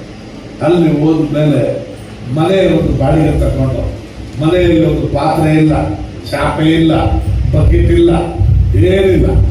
ಒಂದು ಬಕೆಟ್ ತಗೊಂಡೆ. ಆ ಬಕೆಟ್ನಲ್ಲೇ ಸ್ನಾನ ಮಾಡಬೇಕು, ಆ ಬಕೆಟ್ನಲ್ಲೇ ಕುಡಿಯೋದಕ್ಕೆ ನೀರು ಇಟ್ಕೋಬೇಕು, ಅದೇ ಬಕೆಟ್ನಲ್ಲೇ ಬಟ್ಟೆ ಒತ್ಕೋಬೇಕು, ಅದೇ ಬಕೆಟ್ನಲ್ಲೇ ಸಂಡಾಸ್ ಹೋಗ್ಬೇಕು, ಎಲ್ಲ ಅದೇ ಬಕೆಟ್ ಪರಿಸರ ಮಾಡಿ. ಆ ರೀತಿಯಲ್ಲಿ ನನ್ನ ಸೇವೆಯನ್ನು ಪ್ರಾರಂಭಿಸಿದೆ. ಮನೆ ಒಳಗೆ ಮಾತಾಡಿದ್ರೆ ತಿರ್ಗಾ ನನಗೆ ಶಬ್ದ ಕೇಳೋದು. ಖಾಲಿ, ಟ್ಯಾಲೆಂಟ್ ಇಲ್ಲ, ಪಾತ್ರೆ ಇಲ್ಲ, ಅಡಿಗೆ ಮಾಡೋಕೆ ಒಂದು ಪಾತ್ರೆ ಇಲ್ಲ, ಏನಿಲ್ಲ. ಮನೆಯಲ್ಲಿ ಖಾಲಿಯಾಗಿತ್ತು. ಬ್ಯಾಚುಲರ್ ಆಗಿದ್ದು, ಮದುವೆ ಆಗಿರಲಿಲ್ಲ, ಯಾರು ಕೇಳೋರಿಲ್ಲ. ಬಿಡಪ್ಪ ಸೇವೆ ಮಾಡ್ಕೊಂಡು ಸ್ನಾನ ಮಾಡ್ಬೇಕಂದ್ರೆ ಕೆರೆಗೆ ಹೋಗಿ ಸ್ನಾನ ಮಾಡ್ಕೋಬೇಕು, ಬಟ್ಟೆ ಹೋಗ್ಕೋಬೇಕಂದ್ರೆ ಕೆಲವೊಬ್ಬರು ಕೆರೆಗೆ ಹೋಗಿ ಬಟ್ಟೆ ಹೋಗ್ಕೋಬೇಕು, ಯಾರ ಮನೇಲಿ ಊಟ ಕೊಟ್ಟರೆ ತಿನ್ಕೋಬೇಕು, ಇಲ್ಲಂದ್ರೆ ಹಾಗೆ ತಿರುಗಾಡಬೇಕು. ಹೀಗೆ ಒಂದಲ್ಲ 2 ವರ್ಷ ಅಲ್ಲ, ಸುಮಾರು ವರ್ಷಗಳನ್ನು ಹಾಗೆ ಮಾಡ್ತಿದ್ದೆ. ಆಮೇಲೆ ಮದುವೆ ಆಯಿತು. ಮದುವೆ ಆದಮೇಲೆ ಮದುವೆ ಆಗಕ್ಕೆ ಹೋಗುವಾಗ ಆ ಕಡೆ ಬಟ್ಟೆ ಇಲ್ಲ, ಅಂಗಡಿಗೆ ಹೋಗಿ ತಗೊಳಕ್ಕೆ ದುಡ್ಡು ಇಲ್ಲ, ಸೇವೆ ಮಾಡ್ಕೊಳಕ್ಕೂ ದುಡ್ಡು ಇರಲಿಲ್ಲ. ನಾನು ಅಂಥ ಪರಿಸ್ಥಿತಿ ದೇವರ ಮೇಲೆ ನಂಬಿಕೆ ಇಟ್ಟೆ. ಆಗ ಬಾಬು ಸಾಬ್ ಕೂತಿದ್ದೀನಿ, ಒಬ್ಬರು ಬಂದು ಹೇಳಿದ್ರು, ಹೇ ದುಡ್ಡು ಐತಾರೆ ಹತ್ರ ಅಂದರು. ಹೌದಲ್ಲ, ದುಡ್ಡಿಲ್ಲ ಅಂದ್ರೆ ಹೇಳಿದ್ರು, ನಾನು ಕೊಡ್ತೀನಿ ಅಂತ ಹೇಳಿ 10 ರೂಪಾಯಿ ಕೊಟ್ಬಿಡ್ಬೋದು. ಅದನ್ನು ಸೇವಿಂಗ್ ಮಾಡ್ಕೊಂಡೆ. 5 ರೂಪಾಯಿ ಸೇವಿಂಗ್ ಮಾಡ್ಕೊಂಡೆ, 5 ರೂಪಾಯಿ ಪಾಕೆಟಲ್ಲಿ ಇಟ್ಕೊಂಡೆ.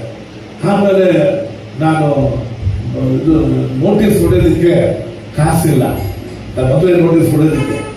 ಆಗ ಏನಪ್ಪ ಮಾಡೋದು, ಮದುವೆ ಬಂದು 4-5 ದಿನದಲ್ಲಿ ನೋಟಿಸ್ ಹೊಡೆಯೋಕ್ಕೆ ಕಾಸಿಲ್ಲ. ಒಬ್ರು ಬಂದ್ರು, ಯಾರು ಕೇಳ್ಬಿಡಾಗಿದೆ ಇಟ್ಕೊಂತ 500 ರೂಪಾಯಿ ಕೊಟ್ಟು ತಕ್ಷಣ ಹೋಗಿ ನೋಟಿಸ್ ಹೊಡ್ಕೊಂಡ್ಬಿಟ್ಟೆ. ಆಮೇಲೆ ಹೇಳಿದ್ರು, ಅವ ಬಟ್ಟೆಲ್ಲ ಹೊಲ್ಬಿಟ್ಟೇನಪ್ಪ ಅದು ನಗ್ತಾ ಇದ್ದೆ. ಆಯ್ತಾಯ್ತು, ಒಳ್ಳೆಯ ಒಳ್ಳೆಯ. ನನ್ನ ಹತ್ರ ಒಂದು ಬಟ್ಟೆ ಇದೆ, ಅಮೆರಿಕದಿಂದ ತಗೊಂಡ್ಬಂದಿದ್ದೀನಿ, ಹೊಲ್ಕೋತೀಯ ನೋಡಿ ನೀನು ಅಂದ್ರು. ಕೊಡ್ರಿ ಅಂತಂದೆ. ಅಮೆರಿಕನ್ ತಗೊಂಡ್ಬಂದು ಸೂಟ್ ಪೀಸ ಕೊಟ್ಟರು. ಅದು ಹೊಲಿಯೋದಕ್ಕೆ 2,000 ರೂಪಾಯಿ. ಒಬ್ಬ ಫ್ರೆಂಡ್ ಇದ್ದ, ನಾನು ಕರ್ಕೊಂಡು ಹೋಗ್ತೀನಿ, ಹೋಗ್ಬೋದು ಕರ್ಕೊಂಡು ಹೋದ. ಆಗ ಅವನು ಹೇಳ್ದ, ಸೂಟ್ ಹೊಲಿಯೋದಕ್ಕೆ ಕಾಸು ನಾನು ಕೊಡ್ತೀನಿ ಅಂತ. ಕೊಟ್ಕೊಳಪ್ಪ ನೀನೇ ಅಂತಂದೆ. ಸೂಟ್ ಆಯಿತು. ಈಗ ಬೂಟ್ ಇಲ್ಲ. ಬೂಟ್ಗೆ ಏನು ಮಾಡೋದು? ಒಬ್ಬ ನನ್ನ ಫ್ರೆಂಡ್ ಒಬ್ಬ ಇದ್ದಾರೆ, ಒಳ್ಳೆ ಬೂಟ್ ಹೊಲಿತಾರೆ, ಬಾ ಕರ್ಕೊಂಡು ಹೋಗ್ತೀನಿ ಅಂತ. ಕರ್ಕೊಂಡು ಹೋದೆ. ಕಾಲಿಡು ಅಂದ. ಕಾಲಿಟ್ಟೆ, ಮಾರ್ಕ್ ಹಾಕಿದ್ರು. ಲೇ, ಈ ಬೂಟ್ ಕಾಸು ನಾನು ಕೊಟ್ಬಿಡ್ತೀನಿ ಅಂತ. ಕೊಟ್ಕೊಳಪ್ಪ ನೀನೇ ಕೊಟ್ಕೊ. ಬೂಟ್ ಆಯಿತು, ಸೂಟ್ ಆಯಿತು. ಒಳಗಡೆ ಹಾಕತಕ್ಕ ಬನೀನಿಲ್ಲ. ಯಾವುದು ಒಳಗಡೆ ಬನೀನಿಲ್ಲ, ನಿಕ್ಕರ್ ಹಾಕೊಳ್ಳೋದು ನಿಕ್ಕರಿಲ್ಲ. ಈ 2 ಒಂದೇ ಒಂದು ಬನೀನು ಹಂಗೆ ಇಟ್ಟೋದು, ಅದನ್ನ ಹಾಕೋದು, ಅದನ್ನೇ ಒಣಸೋದು, ಅದನ್ನೇ ಹಾಕೋದು. ಅದು ಕೂಡ ತೂತು ಬಿದ್ದುಬಿಡಿತ್ತು. ಅತ್ತೆ ಮನೆಗೆ ಹೋದ್ರೆ ಹೊಸದಾಗಿ ಅತ್ತೆ ಹೆಂಡತಿ ಏನಂತ ಇವ್ರು ಯಾವ ತೆಂಡೆಲ್ಲ ತೂತಾಗಿ ಇಟ್ಕೊಂಡಿದ್ದಾರೆ ಅಂತನಲ್ವಾ. ದೇವರೇ ಸ್ತೋತ್ರ ಅಂತ ಹೇಳಿ ನಾನು ದೇವ್ರ ಮೇಲೆ ನಂಬಿಕೆ ಆಗಿದ್ದೆ. ನಮ್ಮ ಚರ್ಚಲ್ಲಿ ಒಬ್ಬ ಕೊಲೆ ಮಾಡಿಬಿಟ್ಟು ನನ್ನ ಚರ್ಚಲ್ಲಿ ಹೌಸ್ಕೊಂಡಿದ್ದ. ದೇಶ ಬಿಟ್ಟು ಊರು ಬಿಟ್ಟು ಬಂದಿದ್ದ. ಅವರು ಕೇಸ್ ವಿರುದ್ಧವಾಗಿ ಹೋಗಿ ಬರ್ತೇನೆ ಊರಿಗೆ ಹೋದ ತಮಿಳ್ನಾಡಿಗೆ. ಹೋಗಿ ತಿರುಗಿ ಬರುವಾಗ ಅಣ್ಣ ಬೇಜಾರು ಮಾಡ್ಕೊಂಡ್ಬಿಡಿ ಅಣ್ಣ ಅಂತ. ಏನಪ್ಪ ಅಂದೆ. ಅಲ್ಲ ನನ್ನ ಹತ್ರ ಏನು ಕೊಡೋಕ್ಕಿಲ್ಲ, ನಮ್ಮ ಸ್ನೇಹಿತ ಒಬ್ಬ ಇದ್ದ, ಅಂಗಡಿ ಇಟ್ಕೊಂಡಿದ್ದಾನೆ ಅವನು. ಏನೇನು ಬೇಕಾದ್ರೆ ಅಂಡ್ರವರು ಬನೀನ್ ಮಾಡತಕ್ಕಂಥ ಅಂಗಡಿ ಇಟ್ಕೊಂಡಾನೆ. ಏನ್ ಬೇಕೋ ತಗೊಂಡು ಹೋಗಲೇ ಅಂದ. ಲೇ ನಮ್ಮ ಅಣ್ಣನ ಮದುವೆ ಆಗ್ತೈತೆ, ನನ್ನ ಕಾಸಿಲ್ಲ, ಏನು ಕೊಡೋಕು, ಬನೀನ್ ನಿಕ್ಕರ್ ಕೊಡೋ ಅಂತ ಹೇಳಿ ನಾಲ್ಕು ಬನೀನ್ 4 ನಿಕ್ಕರ್ ತಗೊಂಡ್ಬಂದಿದ್ದೆ. ನಾ ಬೇಜಾರು ಮಾಡ್ಕೊಂಡ್ಬಿಡ. ಅಪ್ಪ ಅದೇ ಮುಖ್ಯವಾಗಿ ಬೇಕಾಗಿಲ್ಲ ಕೊಡಲೇ ಅಂತ ಅನ್ಸುತ್ತೆ.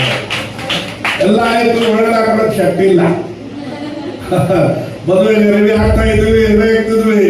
ಒಬ್ರು ಬಂದು ಹೇಳಿದ್ರು ಶಕ್ತಿ ಇದೆಯಪ್ಪ ಅಂದ್ರು. ಇಲ್ಲ ಅಂತ ಇದು ಶರ್ಟ್ ತಗೊಂಡ್ ಬಂದಿದ್ದೀನಿ. ಆಗ 97 ವ್ಯಾನುಸನ್ ಶರ್ಟ್ 2700 ರೂಪಾಯಿ ಶರ್ಟ್. ಅದನ್ನು ತಗೊಂಡ್ಬಂದು ಕೊಟ್ಟರು. ಟೈ ಕಪ್ಲಿಂಗ್ ಎಲ್ಲ ಕೊಟ್ಟರು, ಹಾಕೊಂಡು ಮದುವೆ ಮುಗಿದೋಗಿ ನಾವು. ಮದುವೆ ಆದ್ಮೇಲೆ ಮನೆಯಲ್ಲಿ ಕಬಾರ್ಡ್ ಇಲ್ಲ, ಡಬ್ಬ ಇಲ್ಲ, ಏನಿಲ್ಲ. ಯಾರೋ ಒಬ್ಬ ತಾತ ಸತ್ತೋದ್ರು. ಆ ಸಾಯೋದಕ್ಕೆ ಪೆಟ್ಟಿ ಹೊಡಿಯೋದಕ್ಕೆ ಪೆಟ್ಟಿ ತಗೊಂಡು ಮರ ತಗೊಂಡೋಗಿದ್ದೆ. ಆ ಊರಿನ ಗಲಾಟೆ ಮಾಡಿ ಯಾವಾಗ ಪೆಟ್ಟಿ ಮಾಡಿದ್ರೆ ಸಾಯ್ತು ಕೊಡ್ತೀನಿ ಅಂತಂದ್ರು. ಆ ಮರ ತಗೊಂಡು ಮನೇಲಿ ಇಟ್ಟಿದ್ದೆ. ಅದರಲ್ಲಿ ಒಂದು ಮಂಚ ಮಾಡುತ್ತೆ. ನಾನು ನನ್ನ ಹೆಂಡತಿ ಮಲ್ಕೊಳ್ಳಕ್ಕೆ ಅದು ಚಿಕ್ಕದಾಗಿರ್ತದೆ, ಅದರಲ್ಲೇ ಅಡ್ಜಸ್ಟ್ ಮಾಡ್ಕೊಂಡಿದ್ವಿ. ಯಾವುದಾದ್ರು ಸಮಾಧಿ ಪೆಟ್ಟಿ, ಅದರಲ್ಲೇ ಮಂಚ ಮಾಡ್ಕೊಂಡಿದ್ದೆ. ಹೀಗೆ ನನ್ನ ಜೀವನ ಪ್ರಾರಂಭ ಆಯಿತು. ಮನೆಯಲ್ಲಿ ಸ್ಟವ್ ಇಲ್ಲ, ಒಟ್ಟು ಒಲೆ ಹಾಕಿ ಅದನ್ನು ಅಡುಗೆ ಮಾಡಿಕೊಂಡು ಇದ್ದು. ಹಂಗೆ ಮಾಡ್ತಾ ಮಾಡ್ತಾ ಮಾಡ್ತಾ ದೇವರು ಇವತ್ತು ಜಾಗನೇ ಇಲ್ಲ ಮನೆಯಲ್ಲಿ. ಏನಿಲ್ಲ, ಪ್ರತಿ ತಿಂಗಳು ಪ್ರತಿ ಒಂದು 6 ತಿಂಗಳಿಗೆ 3 ತಿಂಗಳಿಗೆ ಮೂಟೆ ಬಟ್ಟೆಗಳನ್ನು ಕೊಟ್ಟರು ಕೂಡ ಕಬೋರ್ಡಲ್ಲಿ ತುಂಬಿಕೊಂಡಿದೆ. ಒಂದು 500-600 ಸೂಟ್ಗಳು ಇರ್ಬೋದು, ಚಪ್ಪಲಿಗಳು ಒಂದು 15-20 ಜೋಡಿ ಚಪ್ಪಲಿಗಳಿರ್ಬೋದು, ಶೂಗಳಿರ್ಬೋದು. ಕೊಡ್ತಾ ಇದ್ರು ಕೂಡ ಬರ್ತಾನೆ ಇರುತ್ತೆ. ಒಂದೆಲ್ಲ ಹೇಳಲ್ಲ, 100 ವಾಚ್ಗಳು ಕೊಟ್ಬಿಟ್ಟಿದ್ದೀನಿ ಜನರಿಗೆ. ಎಲ್ಲ ಕಾಸ್ಟ್ಲಿ ವಾಚ್ಗಳು. ಆದ್ರೂ ವಾಚ್ಗಳು ತುಂಬಿಕೊಂಡೇ ಇರ್ತದೆ. ನಾಮಕರಣ ಯಾವುದಕ್ಕೂ ಕೊರತೆ ಇದ್ದಿಲ್ಲ. ನನ್ನ ದೇವರು ನನ್ನ ಆತ್ಮ ಮಾಡುವ ಹಾಗೆ ಎಲ್ಲದರಲ್ಲಿ ಬಾಡಿ ಸುಖವಾಗಿತ್ತು. ಒಂದು ಕಾಲದ ಸೈಕಲ್ ಇಲ್ಲ, ಬಾಡಿಗೆ ಸೈಕಲ್ 3 ರೂಪಾಯಿ ಒಂದು ದಿನಕ್ಕೆ. ಸಂಜೆ ಆದರೆ 3 ರೂಪಾಯಿ ಕಟ್ಟಬೇಕು. ಇಲ್ಲದಿದ್ರೆ ಮನೇಲಿ ಇಟ್ಕೊಂಡ್ರೆ 2 ದಿನ ಆಗ್ಬಿಡ್ತಿತ್ತು.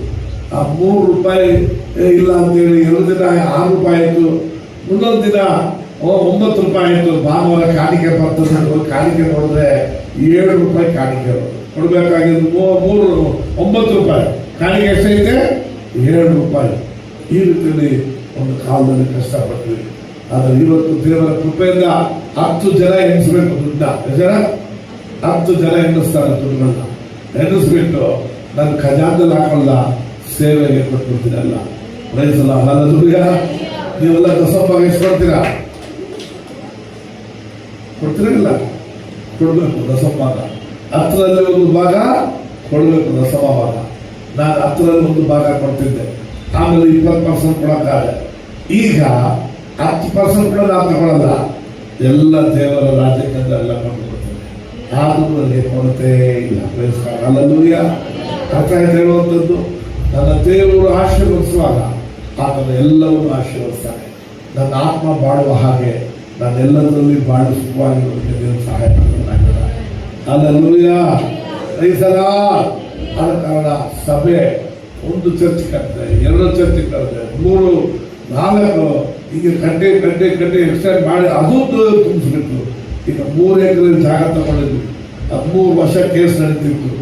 ಈಗ ಮೊನ್ನೆ ಅವರೇ ಬಂದು ಕಾಂಪ್ರಮೈಸ್ಗೆ ಬಂದ್ಬಿಟ್ರು. ಈಗ ಕೆಲಸ ಸ್ಟಾರ್ಟ್ ಮಾಡಿದ್ದೀವಿ. ಆ ದೊಡ್ಡ ಚರ್ಚೆಗಳ ಕಟ್ಟೋದಕ್ಕೆ ಸಹಾಯ. ನಾನು ಹೇಳೋದನ್ನು ಅರ್ಥ ಮಾಡ್ತಾರೆ. ನಮ್ಮ ದೇವರು ನಾವು ಆಶೀರ್ವಾದವಾಗಿರುವಂಥದ್ದು ದೇವರ ಚಿತ್ತರಾಗಿದೆ.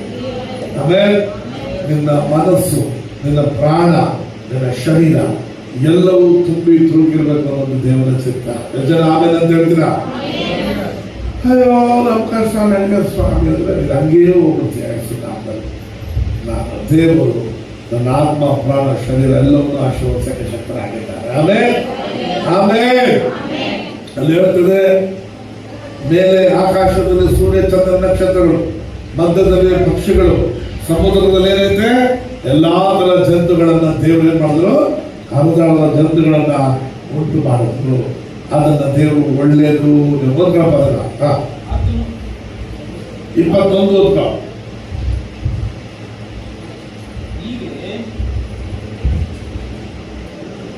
ಹೀಗೆ ಪರವಾಗಿಲ್ಲ, ಹಂಗೆ ಓದು. ಈಗ ದೇವರು ನೀರಿನಲ್ಲಿ ತುಂಬಿರುವ ಸಕಲ ವಿಧವಾದ ಜೀವಿಗಳನ್ನು, ರೆಕ್ಕೆಗಳುಳ್ಳ ಸಕಲ ವಿಧವಾದ ಪಕ್ಷಿಗಳನ್ನು ಅವುಗಳ ಜಾತಿಗನುಸಾರವಾಗಿ ಉಂಟು ಮಾಡಿ ಅದನ್ನು ಒಳ್ಳೆಯದೆಂದು ಏನಂತ ಕಂಡ್ರಪ್ಪ? ಒಳ್ಳೆಯದೆಂದು ನೋಡಿದನು. ಆಮೇಲೆ ಹಲ್ಲೆಲೂಯಾ. ಆಗ ನಮ್ಮ ದೇವರು ಯಾವತ್ತು ಒಳ್ಳೆಯದನ್ನೇ ಮಾಡುವಂತನಾಗಿದ್ದಾನೆ.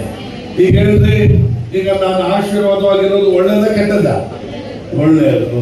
ಈಗ ಒಂದು ಕಾಲದಲ್ಲಿ ಒಂದು ಸೈಕಲ್ ಗೆದ್ದಿಲ್ಲ, ಬಾಡಿಗೆ ತಗೊಳ್ತಿದ್ದೆ. ಈಗ ನನ್ನ ಹತ್ರ ಎಷ್ಟು ಬೈಕ್ ಇದೆ ಅಂತ ನನಗೆ ಗೊತ್ತೇ ಇಲ್ಲ. ಬಟ್ಟೆ ಬೈಕ್ ಇಲ್ಲಿಂದ ಅಲ್ಲಿವರೆಗಿದೆ. ಎಲ್ಲ ಸೇವಕರು ಒಂದು 50 ಜನ ಇದ್ದಾರೆ.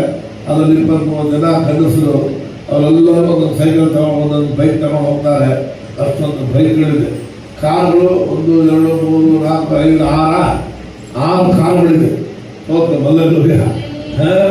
ಈಗ ಮೊನ್ನೆ ದೇವರು ಒಂದು ಕಾರ್ ಕೊಟ್ಟರು, 1.5 ಕೋಟಿ ರೂಪಾಯಿ ಕಾರು. ಅಮ್ಮ ದೇವರೇ, ನನ್ನ ಜೀವನದಲ್ಲಿ ಆ ಕಾರು ನೋಡೋಕ್ಕೂ ಇರಲಿಲ್ಲ. ಹಾಗಾಗಿ ನಾನು ಹೇಳೋದನ್ನು ಅರ್ಥ ಮಾಡಿದ್ರು ಚೆನ್ನಾಗಿ. ದೇವರು ನಮಗೆ ಯಾವತ್ತೂ ಕೂಡ ಆಶೀರ್ವದಿಸುವ ದೇವರಾಗಿದ್ದಾರೆ. ಆಶೀರ್ವದಿಸ್ಬಿಟ್ಟು ಒಳ್ಳೆಯದು ಎಂಬುದಾಗಿ ಕಾಣುವುದಿದ್ದಾರೆ. ಆಮೇಲೆ ಅರ್ಥ ಆಯ್ತಾ? ಅಯ್ಯೋ, ಯಾಕೋ ಸಣ್ಣಗಿದ್ರ ಅರ್ಥ ಆಯ್ತಾ? ಅಂತ ಹೇಳ್ರಿ. ಆಮೇಲೆ ಓದ್ಕೊಳಪ್ಪ 24ನೇ ವಚನ. ಮತ್ತು ದೇವರು ಭೂಮಿಯಿಂದ ಜೀವ ಜಂತುಗಳನ್ನು ಉಂಟಾಗಲಿ ಪಶು ಕ್ರಿಮಿಗಳು ಕಾಡು ಮೃಗಗಳು ತಮ್ಮ ತಮ್ಮ ಜಾತಿಗಳ ಸಲುವಾಗಿ ಹುಟ್ಟಲಿ ಅಂದನು. ಹಾಗೆಯೇ ಆಯಿತು. ದೇವರು ಕಾಡು ಮೃಗಗಳನ್ನು ಪಶುಗಳನ್ನು ನೆಲದ ಮೇಲೆ ಹರಿದಾಡುವ ಕ್ರಿಮಿ ಕೀಟಗಳನ್ನು ಅವುಗಳ ಜಾತಿಗನುಸಾರ ಉಂಟು ಮಾಡಿದನು. ಆತನು ಅದನ್ನು ಒಳ್ಳೆಯದೆಂದು ನೋಡಿದನು. ಒಳ್ಳೆಯದು ಎಂಬುದಾಗಿ ನೋಡಿದನು. ಆಮೇಲೆ ಈಗ ಭೂಮಿ ಪೂರ್ತಿ ಖಾಲಿ ಇತ್ತು. ಈಗ ಭೂಮಿಯಲ್ಲಿ ಕೂಡ ದೇವರು ಏನ್ ಮಾಡ್ಬಿಟ್ರು? ಎಲ್ಲವನ್ನು ತುಂಬಿಸ್ಬೇಕು.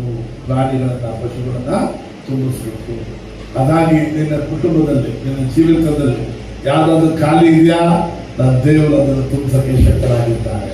ತುಂಬಿಸೋದು ಮಾತ್ರವಲ್ಲ, ಅದನ್ನು ದೇವರು ಒಳ್ಳೆಯದು ಎಂಬುದಾಗಿ ಕಾರಣವಂತರಾಗಿದ್ದಾರೆ. ನೀನು ತುಂಬಿರೋದು ಒಳ್ಳೇದಾ, ಖಾಲಿಯಾಗಿರೋದು ಒಳ್ಳೇದಾ? ನಾನು ಪ್ರಶ್ನೆ ಕೇಳ್ತೀನಿ, ತುಂಬಿರೋದು ಒಳ್ಳೇದೋ, ಖಾಲಿಯಾಗಿರೋದು ಒಳ್ಳೇದೋ? ಅಯ್ಯೋ ದೇವರೇ, ಇಷ್ಟು ಕಷ್ಟ ಆಗ್ತದೆ ನಿಮಗೆ. ನೀವೇನಪ್ಪ, ತುಂಬಿರ್ಬೇಕಾ ಖಾಲಿಯಾಗಿರ್ಬೇಕಾ? ಮಾರ್ಕೆಟಲ್ಲಿ ಕೈ ಬಿಟ್ರೆ ಖಾಲಿಯಾಗಿರ್ಬೇಕು. ಇನ್ನೊಬ್ಬರ ಹತ್ರ ಹೋಗಿ ಕೊಡ್ರೆ ಅಂತ ಸಾಲ ತಗೋಬೇಕಾ? ಹೇಳ್ರೆ, ತುಂಬಿರ್ಬೇಕಾ ಖಾಲಿಯಾಗಿರ್ಬೇಕಾ? ನಿನ್ನ ಮನಸ್ಸು ತುಂಬಿರ್ಬೇಕಾ ಖಾಲಿಯಾಗಿರ್ಬೇಕಾ? ಆಮೇಲೆ ದೇವರ ಚಿತ್ತ ನೀವು ತುಂಬಿರ್ಬೇಕು ಎಂಬುದು. ಹಲ್ಲೆಲೂಯಾ. ಖಾಲಿ ಮಾಡೋದು ಸೈತಾನ್ ಕೆಲಸ, ತುಂಬಿಸುವಂಥದ್ದು ದೇವ್ರ ಕೆಲಸ. ಅವನು ಹಾಳು ಮಾಡೋದಕ್ಕೂ ಕೊಲ್ಲಕ್ಕೂ ಪ್ರಯತ್ನ ಬರ್ತಾನೆ. ದೇವರಾದರೂ ಅವುಗಳ ಜೀವ ಸ್ವಲ್ಪ ಅಲ್ಲ, ಸಮೃದ್ಧಿಯನ್ನು ಉಂಟು ಮಾಡಕ್ಕೆ ಬಂದಿದ್ದಾನೆ. ಹಲ್ಲೆಲೂಯಾ. ಹಾಗೆ ದೇವರು ಆತನು ತುಂಬಿಸುವ ದೇವರಾಗಿದ್ದಾರೆ. ನಿಮ್ಮ ಕುಟುಂಬವನ್ನ, ನಿಮ್ಮ ಮನೆಯನ್ನ, ನಿಮ್ಮ ಸಂತಾನವನ್ನ, ನಿಮ್ಮ ಸಭೆಯನ್ನ ಆತನು ತುಂಬಿಸೋಕೆ ಶಕ್ತರಾಗಿದ್ದಾರೆ. ಹಲ್ಲೆಲೂಯಾ. ನಮ್ಮ ಚರ್ಚಲ್ಲಿ ವರ್ಷ ಚರ್ಚೆ ಸಾನೆ ಹೆಂಗಲ್ಲಿ ನಡೆಸ್ತಿದ್ದು, ಚರ್ಚೆಗೆ ಕೊಡ್ತಿಲ್ಲ ಯಾರು. ಸಾನೆ ಹೆಂಗಲ್ಲಿ ಚರ್ಚೆ ಆರಾಧನೆ ಮಾಡ್ತಿದ್ದ ನಾವು. ಅದು ತುಂಬಿಡ್ತು. ಅಲ್ಲಿಂದ ಓಡಿಸ್ಬಿಟ್ರು. ಮೊದಲಿಗೆ ಅದು ತುಂಬಿಡ್ತು. ಒಂದು ಮನೆಯಲ್ಲಿ ಮಾಡ್ತಿದ್ದವು, ಅದು ತುಂಬಿಡ್ತು. ಆಮೇಲೆ ಚರ್ಚ್ ತಗೊಂಡು ಜಾಗ, ಅಲುಮಿನಿಯಂ ಫ್ಯಾಕ್ಟ್ರಿ, ಅದು ತುಂಬಿಡ್ತು. ಅದು ತುಂಬ ಹೊಡೆದ್ಬಿಟ್ಟು ದೊಡ್ಡದು ಕಂಡಿದ್ದು, ಅದು ತುಂಬಿಡ್ತು. ಅದು ಮೊದಲನೇ ರೋಡ್ದಲ್ಲಿ ಕಂಡಲ್ಲ, ಆ ರೋಡೆಲ್ಲ ತುಂಬಿಡ್ತು.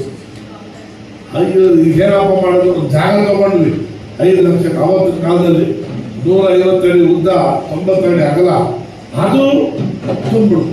ಅಯ್ಯೋ, ತುಂಬಿಡ್ತು. ಬಾಲ್ಕನಿ ಆಗೋದು, ಅದು ತುಂಬಿಡ್ತು. ಅಯ್ಯೋ, ಇನ್ನೊಂದು ಬಾಲ್ಕನಿ, ಅದು ತುಂಬಿಡ್ತು. ಈ ಕಡೆ ಒಂದು 80 ಅಡಿ, ಒಂದು 40 ಅಡಿ, 100 ಅಡಿಗೆ ಉದ್ದ ಮಾಡಿದ್ರು, ಅದು ತುಂಬಿಡ್ತು. ಮುಂದುಗಡೆ ಅದು ತುಂಬಿಡ್ತು. ಪಕ್ಕದ ಮನೆ ಸೈಟ್ ತಗೊಂಡ್ವಿ, ಅವ್ರ ಹತ್ರ ಗಾಡಿಗೆ ತಗೊಂಡ್ವಿ, ಫ್ರೀ ಅವ್ರು ಕೊಡ್ತಿದ್ರು ಸ್ವಲ್ಪ ಫ್ರೀಯಾಗಿ. ಅಲ್ಲಿ ಟೆಂಟ್ ಹಾಕಿ ಅದು ಈಗ ತುಂಬ. ಅಲ್ಲೂಯ ನನ್ನ ದೇವರು ತುಂಬಿಸುವ ದೇವರಾಗಿದ್ದಾರೆ.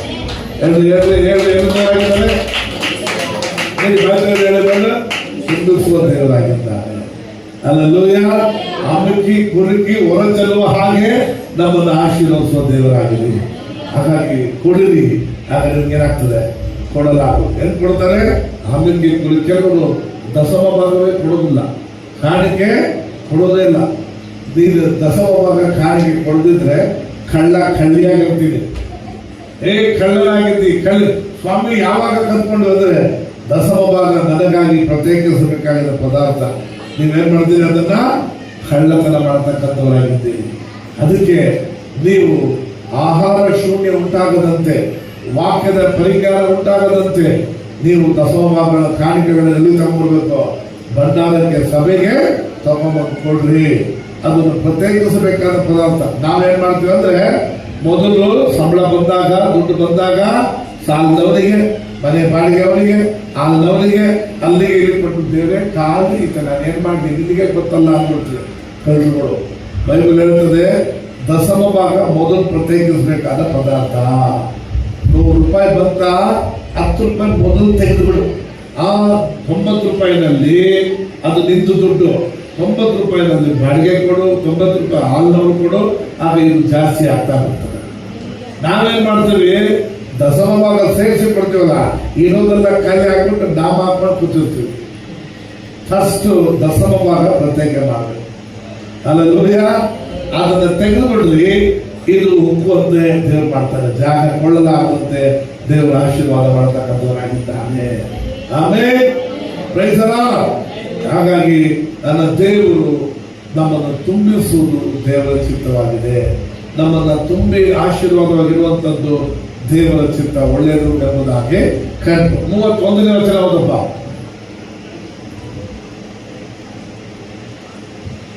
ದೇವರು ತಾನು ಉಂಟು ಮಾಡಿದ್ದನ್ನೆಲ್ಲ ನೋಡಲಾಗಿ, ತಾನು ಉಂಟು ಮಾಡಿದ್ದೆಲ್ಲವನ್ನು ನೋಡಲಾಗಿ ಅದು ಬಹು ಒಳ್ಳೆಯದಾಗಿತ್ತು.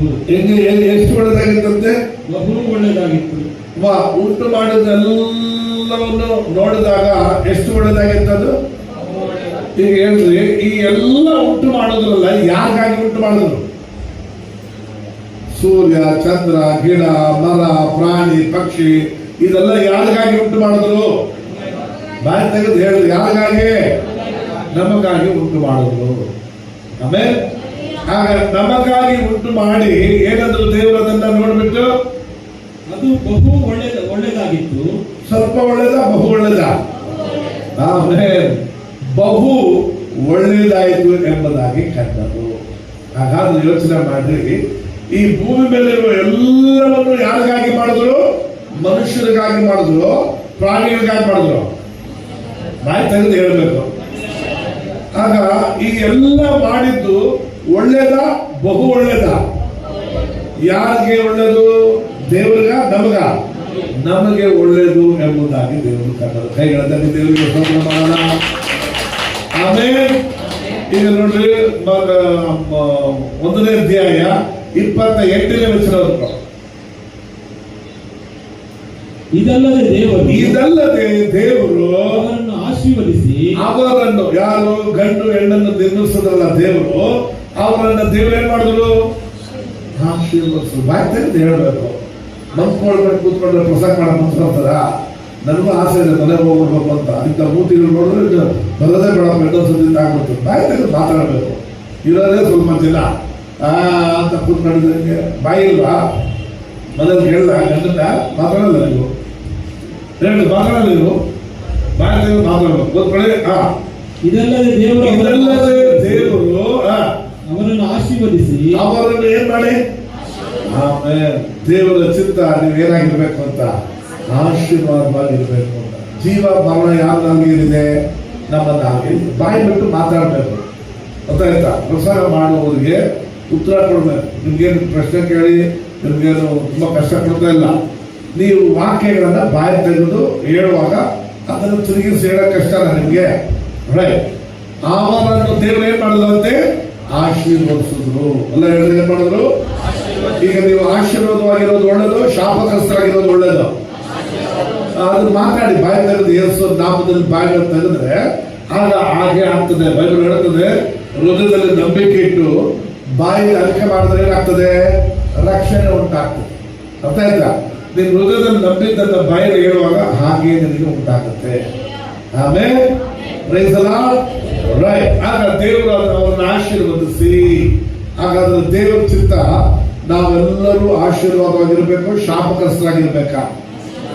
ಇಷ್ಟು ದೊಡ್ಡ ಜಗತ್ತನ್ನು ಯಾರಿಗಾಗಿ ಮಾಡಿದ್ರು? ಆಮೇಲೆ ಆಮೇಲೆ ನಮಗಾಗಿ ಮಾಡಿದ್ರು. ಯಾರು ಅನುಭವಿಸ್ಬೇಕು? ನಾವ? ಸೈತಾನ? ನಾವು ಅನುಭವಿಸ್ಬೇಕು.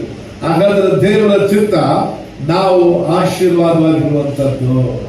ನನ್ನ ಮನೆಯಲ್ಲಿ ನಾವು ರಕ್ಷಣೆ ಹೊಂದಿದಾಗ, ನಾವು ಹಿಂದೂ ಕುಟುಂಬದಿಂದ ಮೊದಲೇ ತನಕ ರಕ್ಷಣೆ ಹೊಂದಿದ್ವಿ.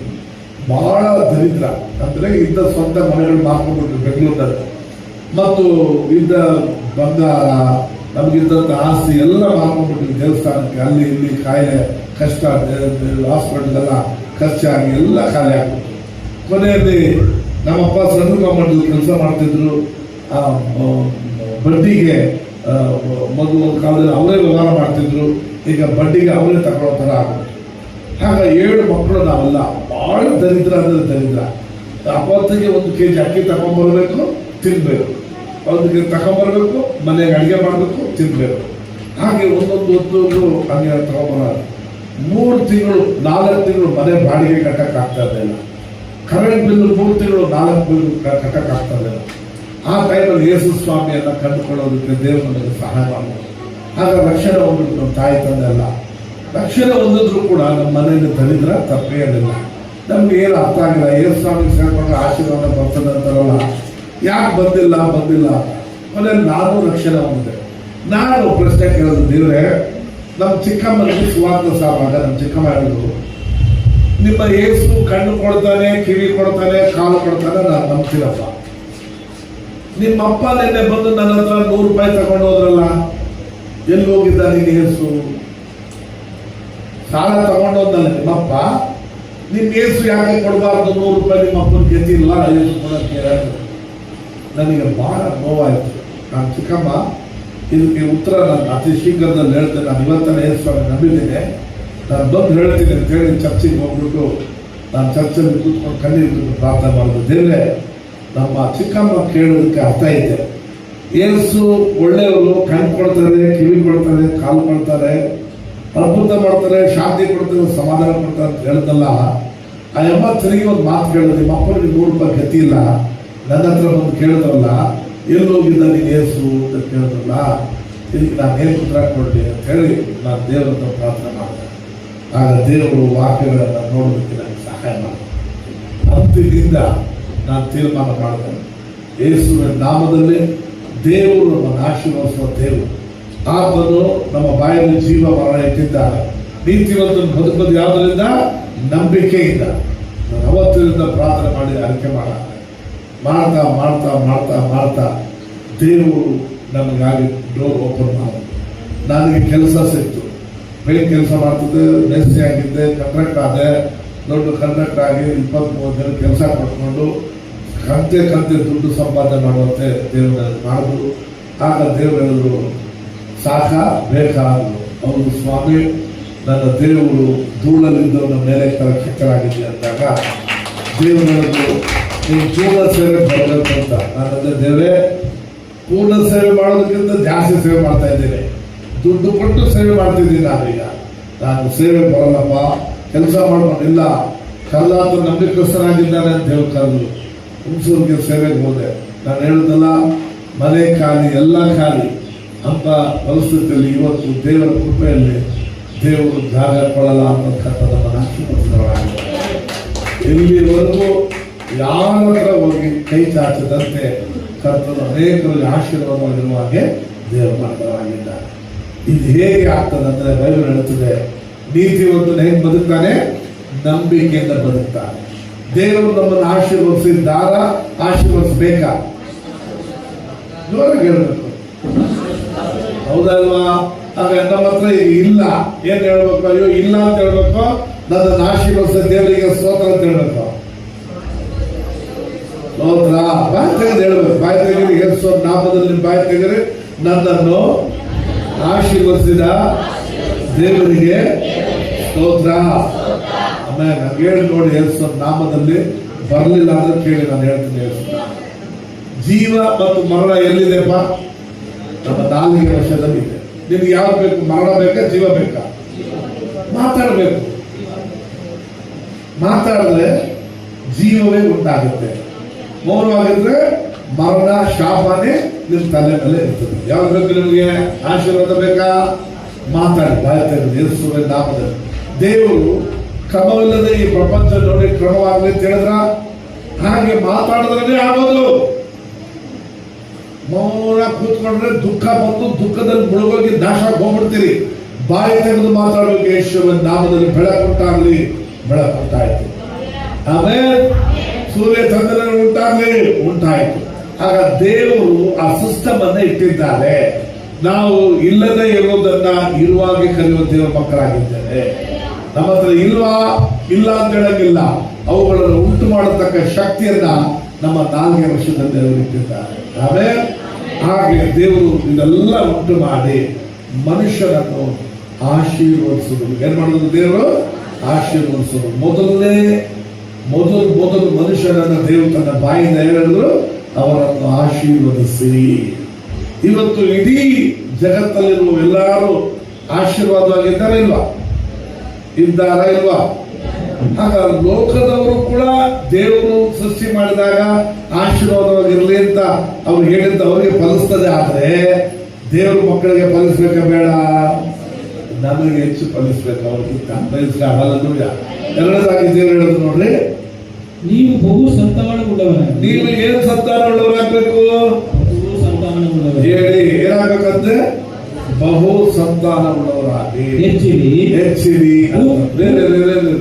ಎಷ್ಟು ಹೆಚ್ಚಬೇಕಂತೆ? ಬಹು ಸಂತಾನವುಳ್ಳವರಾಗಿ ಏನ್ ಮಾಡ್ಬೇಕಂತೆ? ಹೆಚ್ಚಬೇಕು ಅಂತದ್ದು. ಈಗ ಇಡೀ ಪ್ರಪಂಚದಲ್ಲೇ ನಂಬರ್ 1 ಪಾಪ್ಯುಲೇಷನ್ ದೇಶ ಯಾವುದು? ಇಂಡಿಯಾ. ಎರಡನೇದು ಚೈನಾ. ಹೌದಿಲ್ಲ?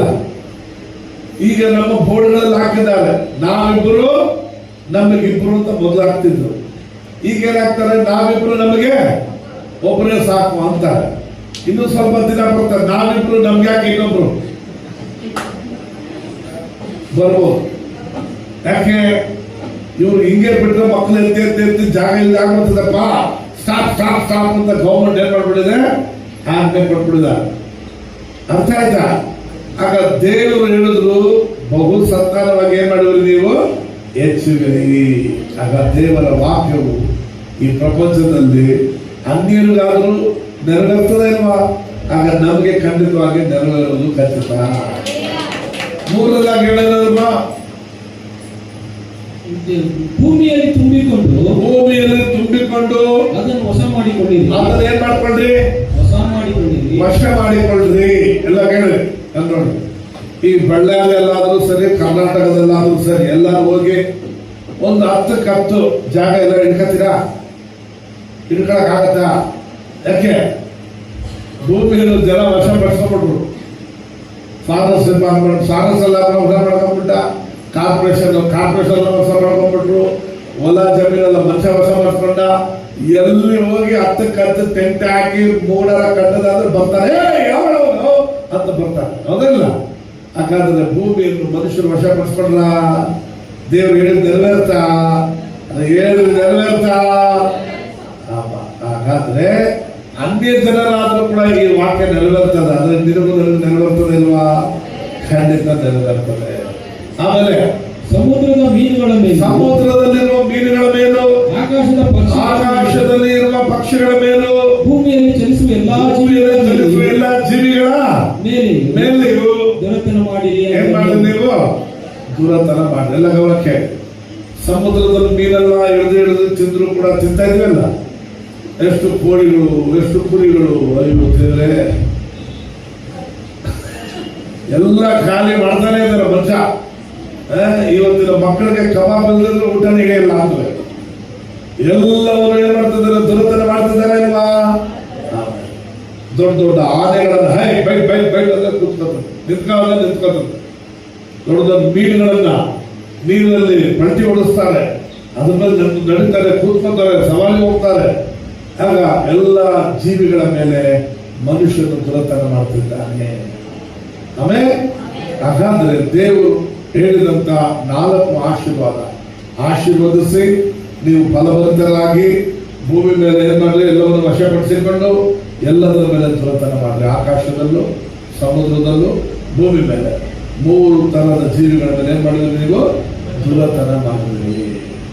ಹಾಗಾದ್ರೆ ಮನುಷ್ಯನು ಈ ಭೂಮಿ ಮೇಲೆ ದುರತನ ಮಾಡ್ತಿದ್ದಾರೆ ಅಲ್ವಾ? ಆಗ ದೇವರು ಹೇಳಿದ ಮಾತು ಅನ್ಯರಿಗೆ ನೆರವೇರ್ತದೆ, ಆದ್ರೆ ನಮಗೆ ನೆರವೇರ್ತದೆ ಇಲ್ವಾ? ಆಮೇಲೆ ಈಗ ಹೇಳಿದ್ರಿ, ದೇವರು ಇದನ್ನೆಲ್ಲ ಯಾರಿಗೋಸ್ಕರ ಉಂಟು ಮಾಡಿದ್ರು? ನಾವು ಆಶೀರ್ವಾದವಾಗಿರ್ಬೇಕಾ, ಶಾಪವಾಗಿರ್ಬೇಕಂತ ಆತ ಇದನ್ನೆಲ್ಲ ಒಳ್ಳೇದು, ಬಹು ಒಳ್ಳೇದು ಕಂಡ್ರ, ಬರೀ ಒಳ್ಳೇದು ಕಂಡ್ರ. ಆದ್ರೆ ಬಹು ಒಳ್ಳೇದು ಯಾರಿಗಿರ್ಬೇಕು? ನಿಮ್ಮ ಮನೆಯಲ್ಲಿ ಒಂದು ನಾಯಿ ಸಾಕ್ತೀರಾ, ಅಥವಾ ಬೀದಿಯಲ್ಲಿ ನಾಯಿಗಳಿದೆ, ಮಕ್ಕಳಿಗೆ ಒಳ್ಳೇದು ಕೊಡ್ತೀರೋ, ನಾಯಿಗೆ ಒಳ್ಳೇದು ಕೊಡ್ತೀರೋ? ಹೇಳ್ರಿ. ಆಗ ನೀವೆಲ್ಲ ದೇವ್ರ ಮಕ್ಕಳು, ನಾಯಿಗಳು? ಯಾರು ಹೇಳ್ರಿ? ದೇವ್ರ ಮಕ್ಕಳು. ಫಸ್ಟ್ ಯಾರಿಗೆ? ಆಮೇಲೆ ಆಗ ಮೊದಲು ಒಳ್ಳೇದಲ್ಲ ಯಾರಿಗೆ? ನಮಗೆ. ಯೇಸು ನಾಮದಲ್ಲಿ ಇನ್ನು ಮುಂದೆ ನಿಮ್ಮ ಜೀವಿತದಲ್ಲಿ ಎಲ್ಲ ಒಳ್ಳೆಯದನ್ನ ನೀವು ಅನುಭವಿಸತಕ್ಕಂಥದ್ದಾಗಿರ್ಬೇಕು. ದೇವರಿಗೆ ಸ್ತೋತ್ರ ಮಾಡೋಣ. ಆಮೇಲೆ ಸಾಕ, ಇನ್ನು ಬೇಕಾ? ಇಲ್ಲಿ ಮಾತಾಡಬೇಕು, ಆಮೇಲೆ ಹೇಳೋದಕ್ಕಾಗತ್ತೆ. ಸರ್, 1 ಯೋಹಾನ 4ನೇ ಅಧ್ಯಾಯ 8ನೇ ವಚನ.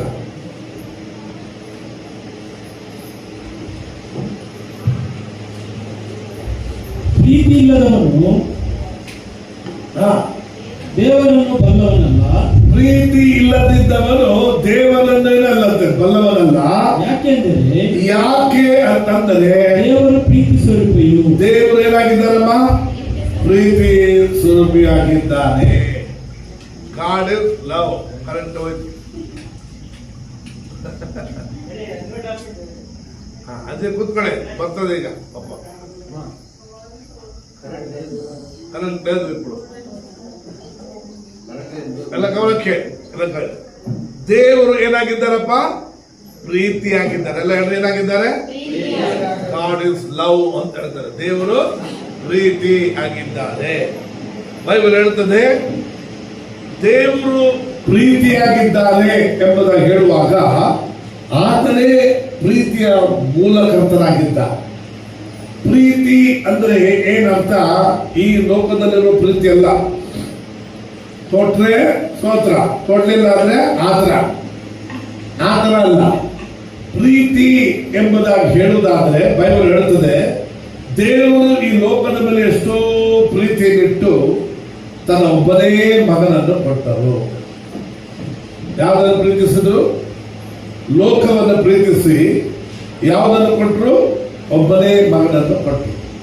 ಆ ಒಬ್ಬನೇ ಮಗನನ್ನು ನಂಬುವ ಒಬ್ಬರು ಕೂಡ ಏನಾಗಲ್ವಂತೆ, ನಾಶವಾಗದೆ ನಾವೆಲ್ಲರೂ ನಿತ್ಯ ಜೀವ ಪಡಿಬೇಕಂತ ಕೊಟ್ಟರು. ಈಗ ಹೇಳ್ರಿ, ದೇವರು ನಮ್ಮನ್ನು ಪ್ರೀತಿಸಿದಾರೆ ಅಲ್ವಾ? ಈಗ ನೀವು ಅಂಗಡಿಗೆ ಹೋಗ್ತೀರಾ, ಅಂಗಡಿಗೆ ಹೋಗಿ ಒಂದು ಪದಾರ್ಥ ಮಿಕ್ಸಿ ತಗೋತೀರಾ, 3,000 ರೂಪಾಯಿ, 2,500 ರೂಪಾಯಿ, 1,500 ರೂಪಾಯಿ ಅಂತ ದುಡ್ಡು ಹೇಳ್ತಾರೆ. ದುಡ್ಡು ಕೊಟ್ಟು ಆ ಮಿಕ್ಸಿಯನ್ನು ಯಾರೋ ಪದಾರ್ಥ ತಗೋತೀರಾ. ನಿಮಗೆ ಪದಾರ್ಥ ದೊಡ್ಡದ, ದುಡ್ಡು ದೊಡ್ಡದ? ಹೇಳಿ, ಬಾಯ್ ತೆಗೆದೇನಪ್ಪ? ಪದಾರ್ಥ. ದುಡ್ಡು ಬಿಸಾಕ್ಬಿಡ್ತೀವಿ, ಪದಾರ್ಥ ತಗೊಂಡ್ಬಿಡ್ತಲ್ವಾ? ದೇವರು ನಮ್ಮ ಮೇಲೆ ಎಷ್ಟೋ ಪ್ರೀತಿಯಲ್ಲಿ ಇಟ್ಟು ಮಗನನ್ನು ಕೊಟ್ಟು ನಮ್ಮನ್ನು ಕೊಂಡುಕೊಂಡಿದ್ದಾರೆ. ಈಗ ಹೇಳ್ರಿ, ಮಗನನ್ನು ಪ್ರೀತಿ ಮಾಡಿದ್ರು, ನಮ್ಮನ್ನು ಪ್ರೀತಿ ಮಾಡಿದ್ರು.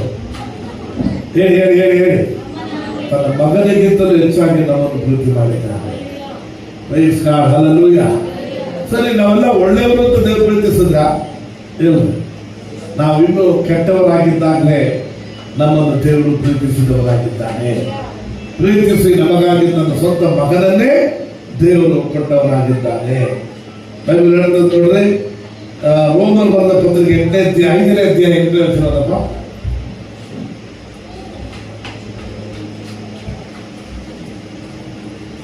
ಆದರೆ ಹಾ. ನಾವು ಪಾಪಿಗಳಾಗಿದ್ದಾಗ್ಯೂ ನಮಗೋಸ್ಕರ ಪ್ರಾಣ ಕೊಟ್ಟಿದ್ದರಲ್ಲಿ ದೇವರು ನಮ್ಮ ಮೇಲೆ ತನಗಿರುವ ಪ್ರೀತಿಯನ್ನು ಏನ್ ಮಾಡಿದ್ದಾರೆ? ಸಿದ್ಧಾಂತ ಪಡಿಸಿದ್ದಾರೆ. ಅಮ್ಮ, ನಮಗಾಗಿ ದೇವರು ಏನ್ ಕೊಟ್ಟಿದ್ದಾರೆ? ತನ್ನ ಪ್ರಾಣವನ್ನೇ ಕೊಟ್ಟಿದ್ದಾರೆ. ಯೋಚನೆ ಮಾಡಿ, ದಯಮಾಡಿ ಅರ್ಥ ಮಾಡ್ಕೊಳ್ಳಿ. ನಿಮ್ ತಲೆಗಳು ಹೋಗ್ಲಿ, ನಿಮ್ ಹೃದಯದಲ್ಲಿ ಹೋಗ್ಲಿ. ಯೇಸು ನಾಮದಲ್ಲಿ ನಮ್ಮನ್ನು ದೇವರು ಪ್ರೀತಿಸುವುದಕ್ಕೆ ನಮ್ಗೆ ಯಾವುದೋ ರೋಜಾ ಹೂ ಕೊಟ್ಟಿಲ್ಲ. ಈಗ ಒಂದು ಹುಡುಗಿನ ಇಷ್ಟಪಡ್ತಾರೆ, ಮದುವೆ ಆಗ್ತಾರೆ, ಏನು ಹೋಗಿ ಅಲ್ಲೇ ವರದಕ್ಷಿಣೆ ತಗೊಂಡು ಅವ್ರು ಇನ್ನೊಂದು ಪ್ರಾಣ ಕೊಡ್ತಾರೆ, ಪ್ರಾಣ ಹಿಂಸೆ ಕೊಡ್ತಾರೆ. ಆದ್ರೆ ದೇವರು ನಮ್ಮನ್ನು ಪ್ರೀತಿಸಿ ನಮಗಾಗಿ ತನ್ನ ಪ್ರಾಣ ಕೊಟ್ಟಿದ್ದಾರೆ. ಆಮೇಲೆ ಪ್ರಾಣ ಕೊಡೋದಕ್ಕೆ ನಿನ್ನ ಹತ್ರ ಏನೈತಮ್ಮ? ಯೋಚನೆ ಮಾಡು.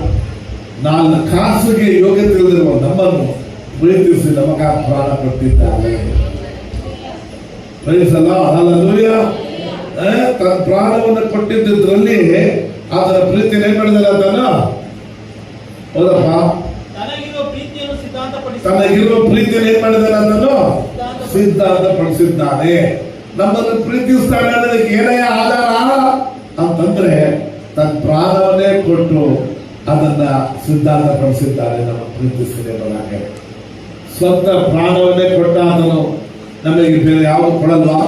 ಖಂಡಿತವಾಗಿ ಕೊಟ್ಟೆ ಕೊಡ್ತಾನೆ. ಸಮಸ್ತವನ್ನು ನಮಗೆ ದಯಪಾಲಿಸಕ್ಕೆ ಶಕ್ತನ. 1 ಯೋಹಾನ 4ನೇ ಅಧ್ಯಾಯ 9 ಮತ್ತು 10ನೇ ವಚನ.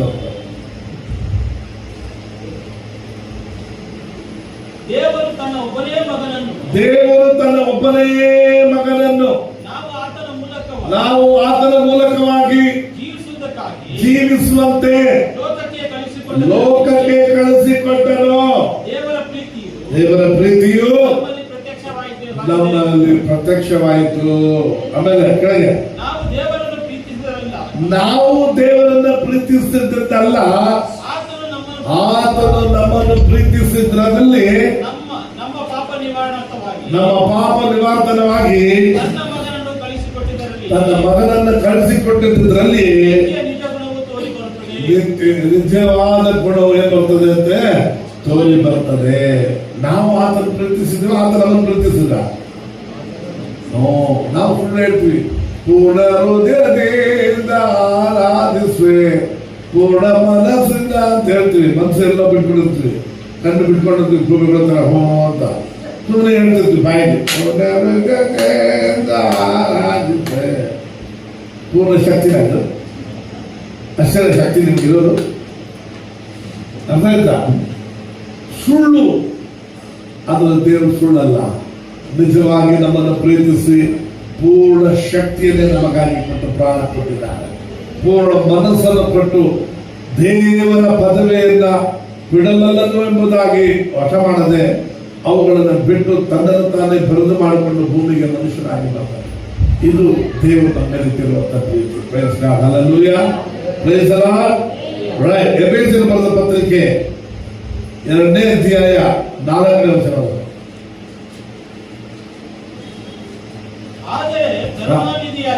ಕರುಣಾನಿಧಿಯಾಗಿರುವ ನಮ್ಮ ದೇವರು ನಮ್ಮ ಮೇಲೆ ಎಷ್ಟು ಪ್ರೀತಿ ಇಟ್ಟರಪ್ಪ?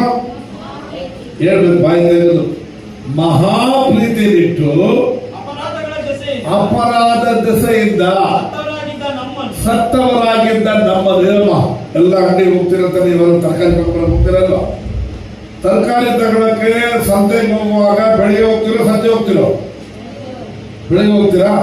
ಕೆಲವರು ಸಂಜೆ ಹೋಗ್ತಾರೆ. ಯಾಕೆ? ಗುಡ್ಡೆ ಹಾಕಿರ್ತಾರೆ. ನೋಡಿದ್ರ?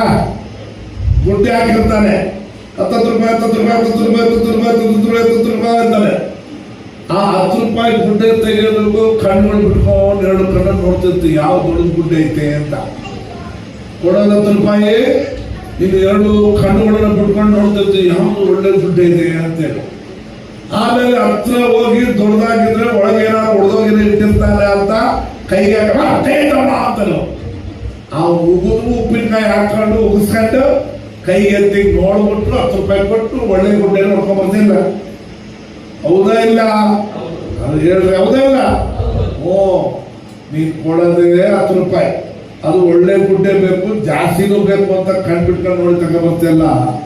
ಆದ್ರೆ ನಮ್ಮ ಹತ್ರ ಏನು ಒಳ್ಳೇದೈತೆ ಅಂತ ದೇವ್ರು ನಮ್ಮನ್ನು ಕರ್ಕೊಂಡು ಆತನ ಮಹಾ ಪ್ರೀತಿಯಿಂದ ನಮ್ಮ ಹತ್ರ ಪ್ರೀತಿಸಕ್ಕೆ ನಮ್ಮ ಹತ್ರ ಏನೈತಣ? ಏನಿಲ್ಲ. ಏನಾರೈತ? ಏನಿಲ್ಲ. ಆ ನೋಡ್ಕೊಳಪ್ಪ ವಚನ ಮತ್ತೊಂದ್ಸತಿ. ಆದರೆ ಕರುಣಾನಿಧಿಯಾಗಿರುವ ದೇವರು ನಮ್ಮ ಮೇಲೆ ಮಹಾಪ್ರೀತಿನಿಟ್ಟು ಅಪರಾಧಗಳ ದಸೆಯಿಂದ ಸತ್ತವರಾಗಿ, ಪಾಪದ ದಸೆಯಿಂದ ಸತ್ತವರಾಗಿದ್ದ ನಮ್ಮನ್ನು ಏನ್ ಮಾಡ್ಬಿಟ್ಟು ಈಗ ನಮ್ಮನ್ನು ಕ್ರಿಸ್ತನೊಂದಿಗೆ ಬದುಕುವಂತೆ ಮಾಡಿದರೆ ಕೈಗಳ ತಟ್ಟಿ ದೇವರಿಗೆ ಸ್ತೋತ್ರ ಮಾಡೋಣ. ಇದು ಮರಣಕ್ಕೆ ನಮ್ಮ ಮೇಲೆ ಅಧಿಕಾರ ಇಲ್ಲ. ನಾವು ಕ್ರಿಸ್ತನು ಒಂದಾಗಿರುವಂತೆ ಮಾಡಿಬಿಟ್ಟಿದ್ದಾರೆ. ಹಲ್ಲೆಲೂಯಾ. ಆತನೊಂದಿಗೆ ನಮ್ಮನ್ನು ಎಬ್ಬಿಸಿಬಿಟ್ಟಿದ್ದಾನೆ. ಆತನೊಂದಿಗೆ ಆತನು ಬದುಕಿಸುವಂತೆ ಮಾಡಿದ್ದಾನೆ. ಕೃಪೆಯಿಂದಲೇ ರಕ್ಷಣೆ ಹೊಂದಿದವರಾಗಿದ್ದೇವೆ. ಬದುಕಿಸುವುದು ಮಾತ್ರ ಅಲ್ಲಮ್ಮ, ಕ್ರಿಸ್ತ ಯೇಸುವಿನಲ್ಲಿ ಆತನು ಮಾಡಿದ ಉಪಕಾರ ಮೂಲಕ ಅಪಾರವಾದ ಕೃಪಾತಿಶಯವನ್ನು ಮುಂದಿನ ಯುಗಗಳಲ್ಲಿ ತೋರಿಸಬೇಕೆಂದು ಕ್ರಿಸ್ತ ಯೇಸುವಲ್ಲಿರುವ ನಮ್ಮನ್ನು ಆತನೊಂದಿಗೆ ಎಬ್ಬಿಸಿ ಪರಲೋಕದಲ್ಲಿ ಆತನೊಂದಿಗೆ ಏನ್ ಮಾಡಿದರಂತೆ? ಕುಂದಿರಿಸಿದ್ದಾನೆ. ಹಲ್ಲೆಲೂಯಾ. ಈಗ ನಮ್ಮನ್ನೆಲ್ಲಿ ಕುಂದಿರಿಸಿದ್ದಾನಪ್ಪ? ಆತನೊಂದಿಗೆ ಕುಂದಿರಿಸಿದ್ದಾನೆ. ನಮ್ಗೆ ಏನು ಯೋಗ್ಯತೆ ಐತೆ? ಏನು ಅನುಭವ ಐತೆ? ಏನು ಯೋಗ್ಯತೆ ಇಲ್ಲ. ಈಗ ನಿಮ್ಮಲ್ಲಿ ಯಾರಾದ್ರೂ ಬಂದು ಇಲ್ಲಿ ಕೂತ್ಕೋತೀರಾ? ಯಾಕೆ ಪಾಸ್ ಉಳ್ದಪ್ಪ ಅಂತೀರ. ಅಂದ್ರೆ ಈ ಭೂಮಿಯಲ್ಲಿ ಇಲ್ಲಿ ಕೂತ್ಕೊಳ್ಳಕ್ಕಾಗಲ್ಲ. ಮೊನ್ನೆ ಯಾರೋ IAS ಆಫೀಸರು ಯಾರೋ ಬಂದು ಸಿದ್ದರಾಮಯ್ಯ ಅವರು ಕೂತ್ಕೊಂಡಿರೋ ಸೀಟಲ್ಲಿ ಕೂತ್ಕೊಂಡಿದ್ದಕ್ಕೆ ನಿಮ್ಗೆ ಕೆಲಸ ಎದಾಗ ಅಂದ್ಬಿಟ್ಟಂತೆ. ಯೋಚನೆ ಮಾಡಿ, ಇವರು ನಮ್ಮನ್ನು ಪಾಪಿಗಳಾಗಿದ್ದ ನಮ್ಮನ್ನು, ಪಾಪದ ಸತ್ವಕ್ಕಿದ್ದಂತ ನಮ್ಮನ್ನು ದೇವರು ಆತನೊಂದಿಗೆ ಎಬ್ಬಿಸಿ ಆತನನ್ನು ಬದುಕುವಂತೆ ಮಾಡಿದ್ದಲ್ಲದೆ ಆತನೊಂದಿಗೆ ನಮ್ಮನ್ನು ಕುಂದಿರಿಸಿಕೊಂಡಿದ್ದಾನೆ. ಹಲ್ಲೆಲೂಯಾ. ಕೈಗಳ ತಟ್ಟಿ ಆತನಿಗೆ ಸ್ತೋತ್ರ ಮಾಡೋಣ. Praise God. ಈಗ ನಮ್ಮನ್ನು ಆತನೊಂದಿಗೆ ಮಾಡಿದರೆ ಆತನು ಕುಂದಿರಿಸಿಕೊಂಡಿದ್ದಾನೆ ಅಂತಂದ್ರೆ ಆತನಿಗೆ ಸಮವಾಗಿ ನಮ್ಮನ್ನು ಮಾಡಿದವರಾಗಿದ್ದ. ಈ ಪ್ರಪಂಚದಲ್ಲಿ ಒಂದಾದ ಒಂದು ಕಾಲದಲ್ಲಿ ನಾವು ದೇವಸ್ಥಾನಕ್ಕೆ ಹೋದಾಗ ಪ್ರಸಾದ ಹೆಂಗ್ ಕೊಡ್ತಿದ್ರು? ಏನ್ ಕೊಡ್ತಿದ್ರು? ನಾಯಿಗೆ ಬಿಸ್ಕೆಟ್ ಹಾಕ್ತಂಗೆ, ನಾಯಿಗಾದ್ರು ಬಾಯಿಗೆ ತಿನ್ನಿಸ್ತೀವಿ, ಹಿಂಗ್ ಮೇಲೆ ಹಾಕೊಂಡು ಗಮಕ್ಕಂದು ಇಟ್ಕೊಂಡು ನಕ್ಕೊಂಡು ಹಿಂಗ್ ಮಾಡ್ತಿದ್ವಿ ನಾವು. ಇಲ್ಲಿಂದ ಹೋಗ್ತಾರೆ ಬೆಟ್ಟಕ್ಕೆ, ಗುಡ್ಡಗಳಿಂದ ಹೊಯ್ಕೊಡ, ನಾಯಿಗೆ ಮೋನೆ ಪೈಕಡ ಅಂತ ತೆಗೆದು ಬಿಸಾಕ್ತಾರೆ. ಯಾಕೆ? ಜಲ್ದಿ ಹೋಗ್ಬೋದು ಓಡಿಸ್ಬಿಡ್ತಾರೆ. ಅಲ್ಲಿ ಅದ್ರ ಒಳಗಡೆ ಗರ್ಭದ ಗುಡಿ ಒಳಗೆ ಬಿಡೋದಲ್ಲ ಅಂತ ಮನುಷ್ಯನ ಕೈಯಲ್ಲಿ ಕಟ್ಟಲ್ಪಟ್ಟಂತ ದೇವಸ್ಥಾನ ಒಳಗೆ ಅದರ ದೇವರು ನಿನ್ನನ್ನು ನನ್ನನ್ನು ಆತನೊಂದಿಗೆ ಕುಂದಿರಿಸಿಕೊಂಡಿದ್ದಾನೆ. ಕೈಗಳ ಕೂರಿಸುತ್ತಾನ, ಕೂರಿಸಿದ್ದೇವ, ಕೂರಿಸಿದ್ದಾರೆ. ಆಮೇಲೆ ಸೆಂಟ್ರಲ್ ಗವರ್ಮೆಂಟ್ ಅಲ್ಲಿ ಸೀಟಲ್ಲಿ ಯಾಕೆ ಕೂತಿದ್ದಾರಮ್ಮ? ಯಾಕೆ ಕೂತಿದ್ದಾರೆ? ಸೆಂಟ್ರಲ್ ಗವರ್ಮೆಂಟ್ ಅಲ್ಲಿ ರೂಲಿಂಗ್ ಪಾರ್ಟಿಯಲ್ಲಿ ಯಾಕೆ ಕೂತಿದ್ದಾರೆ ಸೀಟಲ್ಲಿ? ನರೇಂದ್ರ ಮೋದಿ ಕೂತಿದ್ದಾರೆ, ಹೌದಾ? ಇಲ್ಲಿ ಸ್ಟೇಟ್ ಗವರ್ಮೆಂಟ್ ಅಲ್ಲಿ ಯಾರು ಕೂತಿದ್ದಾರೆ ಸೀಟಲ್ಲಿ? ಸಿದ್ದರಾಮಯ್ಯ ಕೂತಿದ್ದಾರೆ, ಹೌದಾ ಇಲ್ವಾ? ಹೌದಾ ಇಲ್ವಾ? ಈಗ ನಾವೆಲ್ಲಿ ಕೂತಿದ್ದೀವಿ? ಸೆಂಟ್ರಲ್ ಅಲ್ಲ, ಸ್ಟೇಟ್ ಅಲ್ಲ, ಪರಲೋಕದಲ್ಲಿ ತಂದೆಯ ಬಲಭಾಗದಲ್ಲಿ ಆಮೇಲೆ ನಮ್ಮ ಅಧಿಕಾರ, ನಮ್ಮ ಕೊಡಲ್ಪಟ್ಟ ಕೃಪೆ ಅಲ್ಲಿಂದ ನಮಗೆ ದೇವರು ದಯಪಾಲಿಸುವವರಾಗಿದ್ದಾರೆ. Praise God. ಯೋಹಾನ ಬರೆದ ಸುವಾರ್ತೆ 15ನೇ ಅಧ್ಯಾಯ 13ನೇ ವಚನ ಓದಪ್ಪ.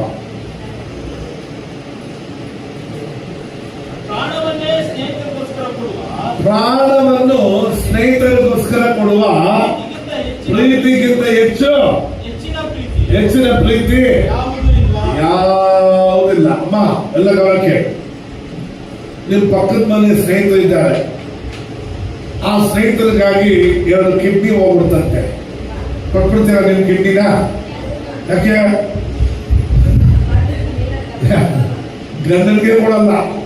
ಅಯ್ಯೋ ನಾನಿದ್ರೆ ಮಕ್ಕಳೆಲ್ಲ ನೋಡ್ಕೊಂಡಿರ್ತೀವಿ, ನನ್ನ ಕಿಡ್ನಿ ಕೊಟ್ಬಿಟ್ರೆ ಈ ವಯ ಬದುಕೊಂಡು ನಾ ಸತ್ತೋಗ್ಬಿಟ್ರೆ ಈ ವಯ ಇನ್ನೊಂದು ಮದುವೆ ಮಾಡ್ಕೋಬೋದಪ್ಪ. ನನ್ನ ಕತೆ, ನನ್ನ ಮಕ್ಕಳ ಕತೆ, ಅದಕ್ಕೆ ಏನೇ ಸಾಯಿ ಪರವಾಗಿಲ್ಲ, ನಾ ಬೇಕಾದ ಮಕ್ಕಳು ನೋಡ್ಕೊಂಡಿರ್ತೀನಿ, ವಿಚಾರ ಮಾಡ್ಕೋಣ ಅಂತ. ಹೌದೇ ಅಲ್ಲ?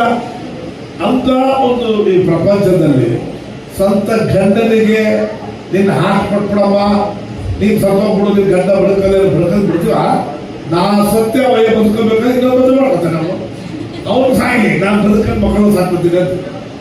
ಅಂತ ಪ್ರಪಂಚದಲ್ಲಿ ದೇವರು ನಮಗಾಗಿ ತನ್ನ ಪ್ರಾಣವನ್ನೇ ಕೊಟ್ಟಿದ್ದಾರೆ. ಆಮೇಲೆ ಅದು ಒಳ್ಳೆಯವರಿಗೆ ಕೆಟ್ಟವರಿಗೆ, ನಾವೆಲ್ಲ ಒಳ್ಳೆಯವರ, ನಾವು ಕೆಟ್ಟವರಾಗಿರುವ ನಮಗೆ ತನ್ನ ಪ್ರಾಣವನ್ನೇ ದೇವರು ಕೊಟ್ಟಿದ್ದಾರೆ. ಎಫೆಸೀಯರ ಪತ್ರಿಕೆ 5ನೇ ಅಧ್ಯಾಯ 25 ಮತ್ತು 26ನೇ ವಚನ.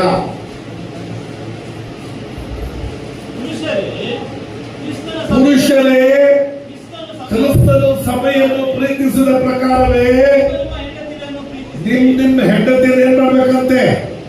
ಪ್ರೀತಿಸಿರಿ. ಎಲ್ಲ ಗಮನ ಕೇಳಿ, ದೇವರು ಪೌಲ ಏನ್ ಹೇಳ್ತಾರೆ ಇಲ್ಲಿ ಅಂದ್ರೆ, ಪುರುಷರೇ ಗಂಡಂದಿರೇ ನಿಮ್ಮ ಹೆಂಡತಿಯರನ್ನು ಹೆಂಗ್ ಪ್ರೀತಿಸಬೇಕಂತೆ? ಕ್ರಿಸ್ತನು ಸಭೆಯನ್ನು ಪ್ರೀತಿಸಿದ ಪ್ರಕಾರವೇ. ಕೆಲವು ಗಂಡ ಹೆಂಡತಿ ಜಗಳ ಬಂದ್ಬಿಡ್ತದೆ, ಅಯ್ಯ ಪ್ರೀತಿಸಯ್ಯ ಗಂಡನ ಹೆಂಡತಿ ಅಂದ್ರೆ, ಮಾಸ್ಟರ್ ಇವರು ಬಾಯಿ ಅಂದ್ರೆ ಬಾಯಿ ಮಾಸ್ಟರ್ ಒಂದು ಮರ್ಯಾದೆ ಕೊಡಲ್ಲ, ಬಾಯಿ ತೆಗೆದ್ರೆ ಬಜಾರಿ ಇವಳು, ಅಕ್ಕ ಪಕ್ಕದಲ್ಲ ಒಂದು ಉಗಿತಾರಪ್ಪ, ಇವಳು ಏನು ಸ್ವಲ್ಪ ಮರ್ಯಾದೆ ಕೊಡಲ್ಲ ಅಂತ ಹೇಳ್ತಾರೆ. ಬೇಕಾದ್ರೆ ಕೇಳ್ತೀನಿ, ಕಳಿಸ್ಲಾ?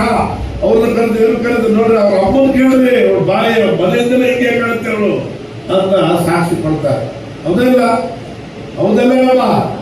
ಅದನ್ನ ಬೈಬಲ್ ಹೇಳ್ತದೆ, ಕ್ರಿಸ್ತನು ಸಭೆಯನ್ನು ಪ್ರೀತಿಸಿದ ಪ್ರಕಾರವೇ ಗಂಡಂದಿರೇ ನಿಮ್ಮ ಹೆಂಡತಿನ ಪ್ರೀತಿಸಬೇಕು ಅಂತ ಹೇಳಿದ್ರೆ ಅಂತ ಅರ್ಥ ಏನ್ ಗೊತ್ತಾ?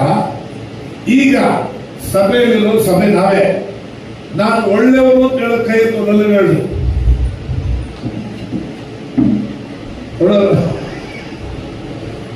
ಒಳ್ಳೆಯವರು ಯಾರಿಲ್ಲ, ಹೌದಾನೆ? ಕರೆಕ್ಟ್ ಆಗಿಲ್ಲ, ಆದ್ರೂ ದೇವರು ಪ್ರೀತಿಸ್ತಾರ ನಮ್ಮನ್ನ. ಅದಕ್ಕೆ ದೇವ್ರು ಹೇಳ್ತಾರೆ, ನಾನೇ ಕೆಟ್ಟವನ್ನ ಪ್ರೀತಿಸ್ತೀನಲ್ಲಪ್ಪ, ನಿನ್ನ ಹೆಂಡತಿ ಕೆಟ್ಟವನಾಗಿದ್ರು ಅವಳನ್ನ ಪ್ರೀತಿಸು ಅಂತ. ಅರ್ಥ ಆಯ್ತಾ? ಈಗ ನೀವೇ ಒಪ್ಕೊಂಡ್ಬಿಟ್ರಿ, ನಾವೆಲ್ಲ ಯಾರು ಒಳ್ಳೆಯವರು ಇಲ್ಲ, ಹಾಗ ನಾವೆಲ್ಲರೂ ಕೆಟ್ಟವರು, ಆದ್ರೂ ದೇವರು ನಮ್ಮನ್ನು ಪ್ರೀತಿಸ್ತಾರ? ಆಮೇಲೆ ಅಂತ ಹೇಳ್ರಿ, ಪ್ರೀತಿಸ್ತಾರ? ಹಾಗೆ ಗಂಡಂದಿರೇ ನಿಮ್ಮ ಹೆಂಡತಿಯರನ್ನ ಅವ್ರು ಕೆಟ್ಟವರಾಗಿರೋದು ಪ್ರೀತಿಸಲೇಬೇಕಪ್ಪ ಅಂತ ಹೇಳ್ತಾರೆ. ನಾನು ಪ್ರೀತಿಸ್ತೀನಲ್ಲ, ದೇವರಾಗಿರೋ ನಾನೇ ಕೆಟ್ಟೋಗಿರೋ ಇವ್ರನ್ನ ಪ್ರೀತಿಸ್ತೀನಲ್ಲ ಸಭೆಯನ್ನು, ನೀವು ನಿಮ್ಮ ಹೆಂಡತಿನ ಹಾಗೆ ಪ್ರೀತಿಸಪ್ಪ ಅಂತ ಹೇಳ್ತಾರೆ. ಹಾಗಾದ್ರೆ ದೇವರು ನಾನು ಇರುವ ಸ್ಥಿತಿಯಲ್ಲಿ ನನ್ನನ್ನು ಪ್ರೀತಿಸ್ತಾರ ಇಲ್ವಾ? ಹೇಳಿ ಹೇಳಿ.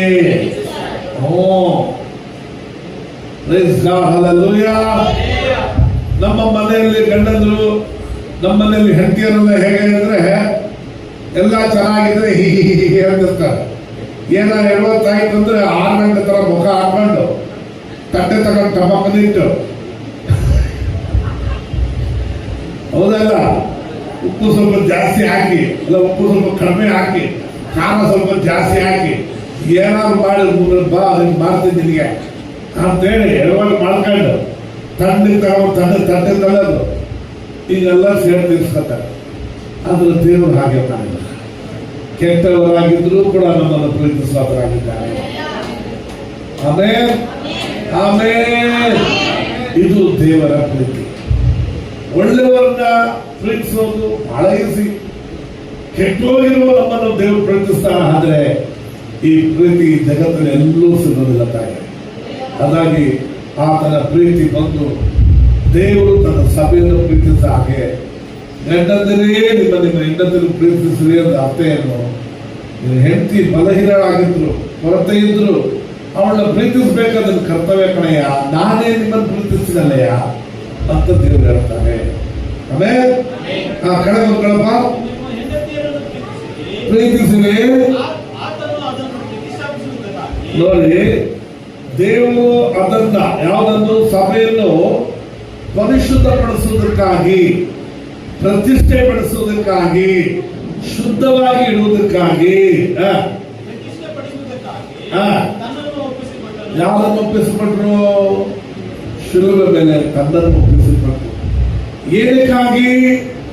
ಸಭೆಯನ್ನು ಪರಿಶುದ್ಧಪಡಿಸುವುದಕ್ಕಾಗಿ, ಸಭೆಯನ್ನು ಪ್ರತ್ಯೇಕಪಡಿಸುವುದಕ್ಕಾಗಿ, ಇದನ್ನು ಶುದ್ಧ ಮಾಡುವುದಕ್ಕಾಗಿ ನಿಮ್ಮನ್ನು ಒಪ್ಪಿಸಿಕೊಡ್ಬೇಕು. ಆತ ತನ್ನನ್ನು ಒಪ್ಪಿಸಿಕೊಟ್ರು. ಏನಪ್ಪ, ಒಬ್ಬ ಸಭೆಯಲ್ಲಿ ಒಬ್ಬ ಹೆಂಗಸು ಇದ್ರಂತೆ. ಆ ಹೆಂಗಸು ಯಾವಾಗಲೂ ಬಂದು ಪಾಸ್ ಹತ್ರ ಕಂಪ್ಲೇಂಟ್ ಹೇಳ್ತಾನೆ ಇದ್ದಂತೆ, ನನ್ನ ಗಂಡ ಸರಿ ಇಲ್ಲ ಪಾಸ್ಟರ್, ಅವ್ನು ಬಹಳ ಕೆಟ್ಟವನು, ಪ್ರಾರ್ಥನೆ ಮಾಡ್ಕೊಳ್ಳಿ ಅಂತ. ಆವಾಗ ಚರ್ಚೆಗೆ ಯಾವಾಗ ಒಂದ್ಸತಿ ಬರೋದಂತೆ. ಆದ್ರೆ ಒಂದ್ಸತಿ ಕೂಡ ಹೆಂಡತಿ ಮೇಲೆ ಕಂಪ್ಲೇಂಟ್ ಹೇಳಲೇ ಇಲ್ಲ, ಸೈಲೆಂಟ್ ಆಗಿದ್ದಂತೆ. ಪಾಸ್ ಒಂದೇ ಸಂದೇಹ, ಇವಳು ಎಲ್ಲಾರು ಹೇಳ್ತಾಳೆ, ಅವನೊಂದು ಮಾತು ಹೇಳಲ್ವಲ್ಲ. ಹೆಂಗ್ ಪರವಾಗಿಲ್ವ, ಚೆನ್ನಾಗಿದ್ದೀರ, ಸಿಸ್ಟರ್ ಮಕ್ಕಳೆಲ್ಲ ಪರವಾಗಿಲ್ವ, ಚೆನ್ನಾಗಿದ್ದೀರ, ಮನೆಯೆಲ್ಲ ಸಂತೋಷವಾಗಿದ್ದೀನಿ ಪಾಸ್ ಇದೇನಿರುವಟ್ಟಪ್ಪ. ಈ ಅಮ್ಮ ಯಾವಾಗಲೂ ಕಂಪ್ಲೇಂಟ್ ಹೇಳ್ತಾರೆ, ಅವನು ಕಂಪ್ಲೇಂಟ್ ಹೇಳ್ಬೇಕು. ಆಗ ಪ್ರಾಬ್ಲಮ್ ಅವಂದ ಇವ್ರದ ಅಂತ ಕನ್ಫ್ಯೂಸ್ ಆಗ್ಬಿಟ್ಟಿತ್ತು ಪಾಸ್ಗೆ.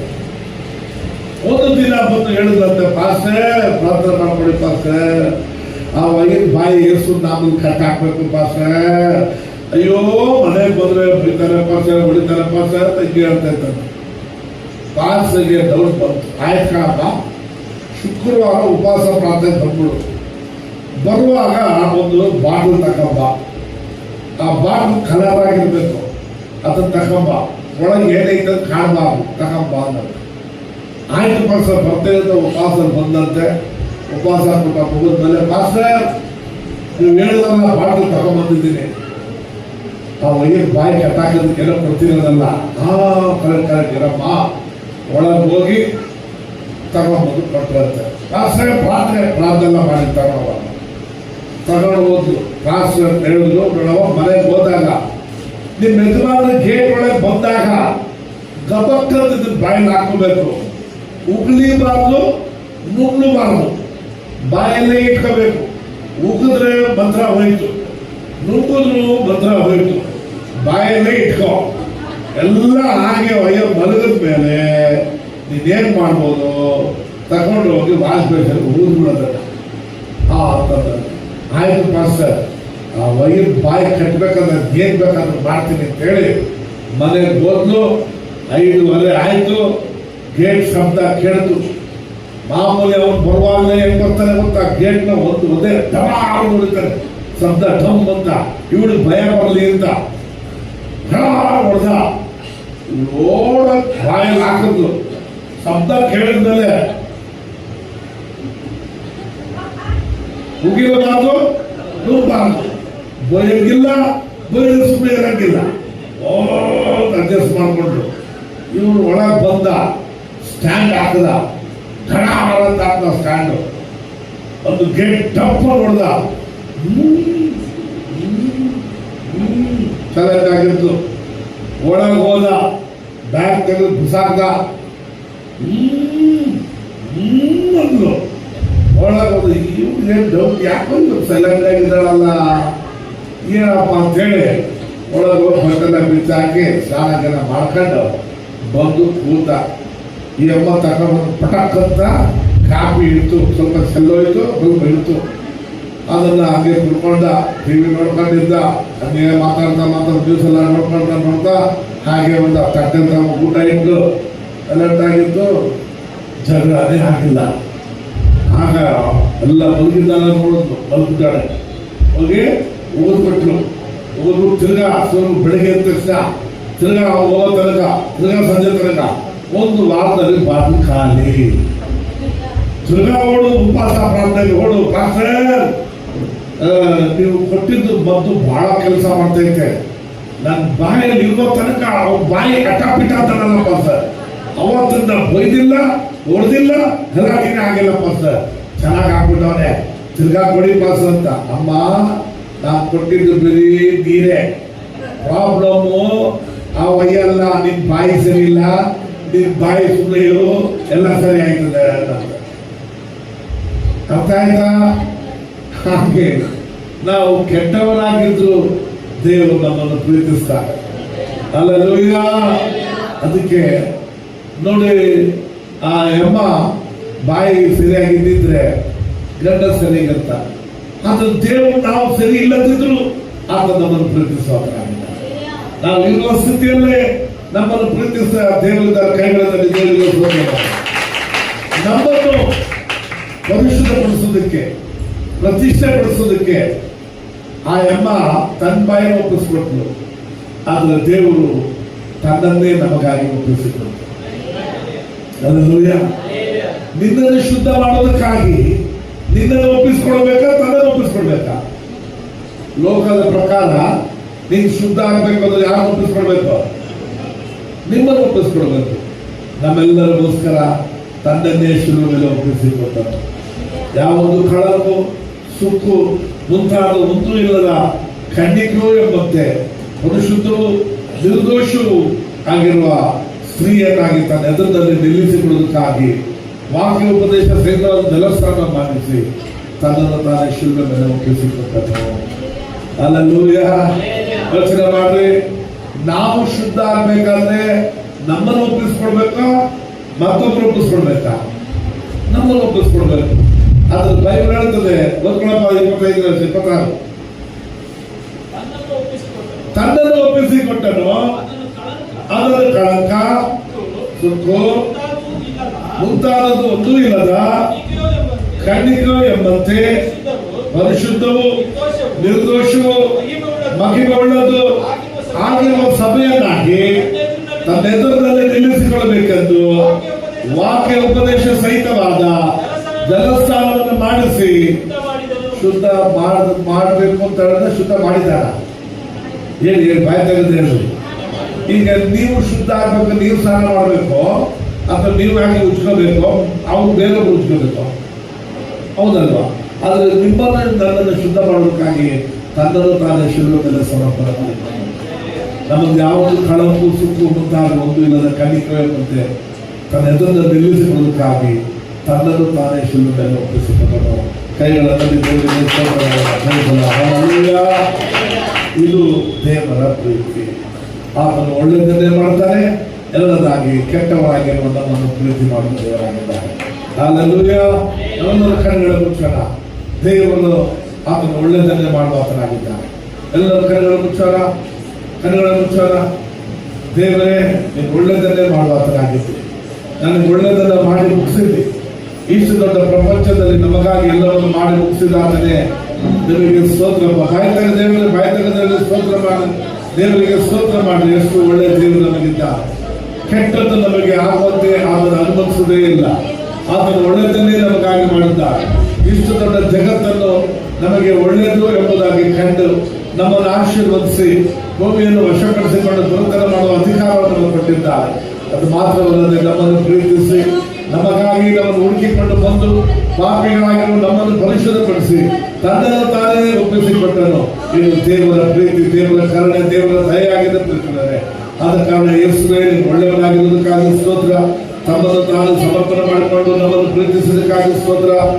ಕೆಟ್ಟವರಾಗಿರುವ ನಮಗಾಗಿ ಜೀವವನ್ನು ಕೊಡುವುದಕ್ಕಾಗಿ ಸ್ತೋತ್ರ. ಒಳ್ಳೆಯವರಾಗಿರುವುದಕ್ಕಾಗಿ ಸ್ತೋತ್ರ. ಈ ಸಭೆಯನ್ನು, ಸಮಕಾಲಗಳನ್ನು, ಕುಟುಂಬವನ್ನು, ಮೂಡಿಬಂದ ಎಲ್ಲ ಮಕ್ಕಳನ್ನು ಈ ವಾಕ್ಯಕ್ಕೆ ಕೃಪೆ ಒಪ್ಪಿಸ್ತಾ ಯೇಸುವಿನ ನಾಮದಲ್ಲಿ ಪ್ರಾರ್ಥಿಸ್ತೇನೆ ತಂದೆ. ಆಮೆನ್. ಕರ್ತನನ್ನು ಆಶೀರ್ವದಿಸಲಿ. ಆಮೆನ್.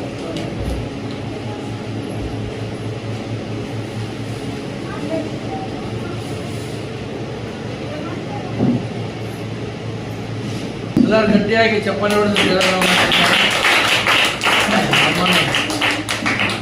ಮಟ್ಟಿಗೆ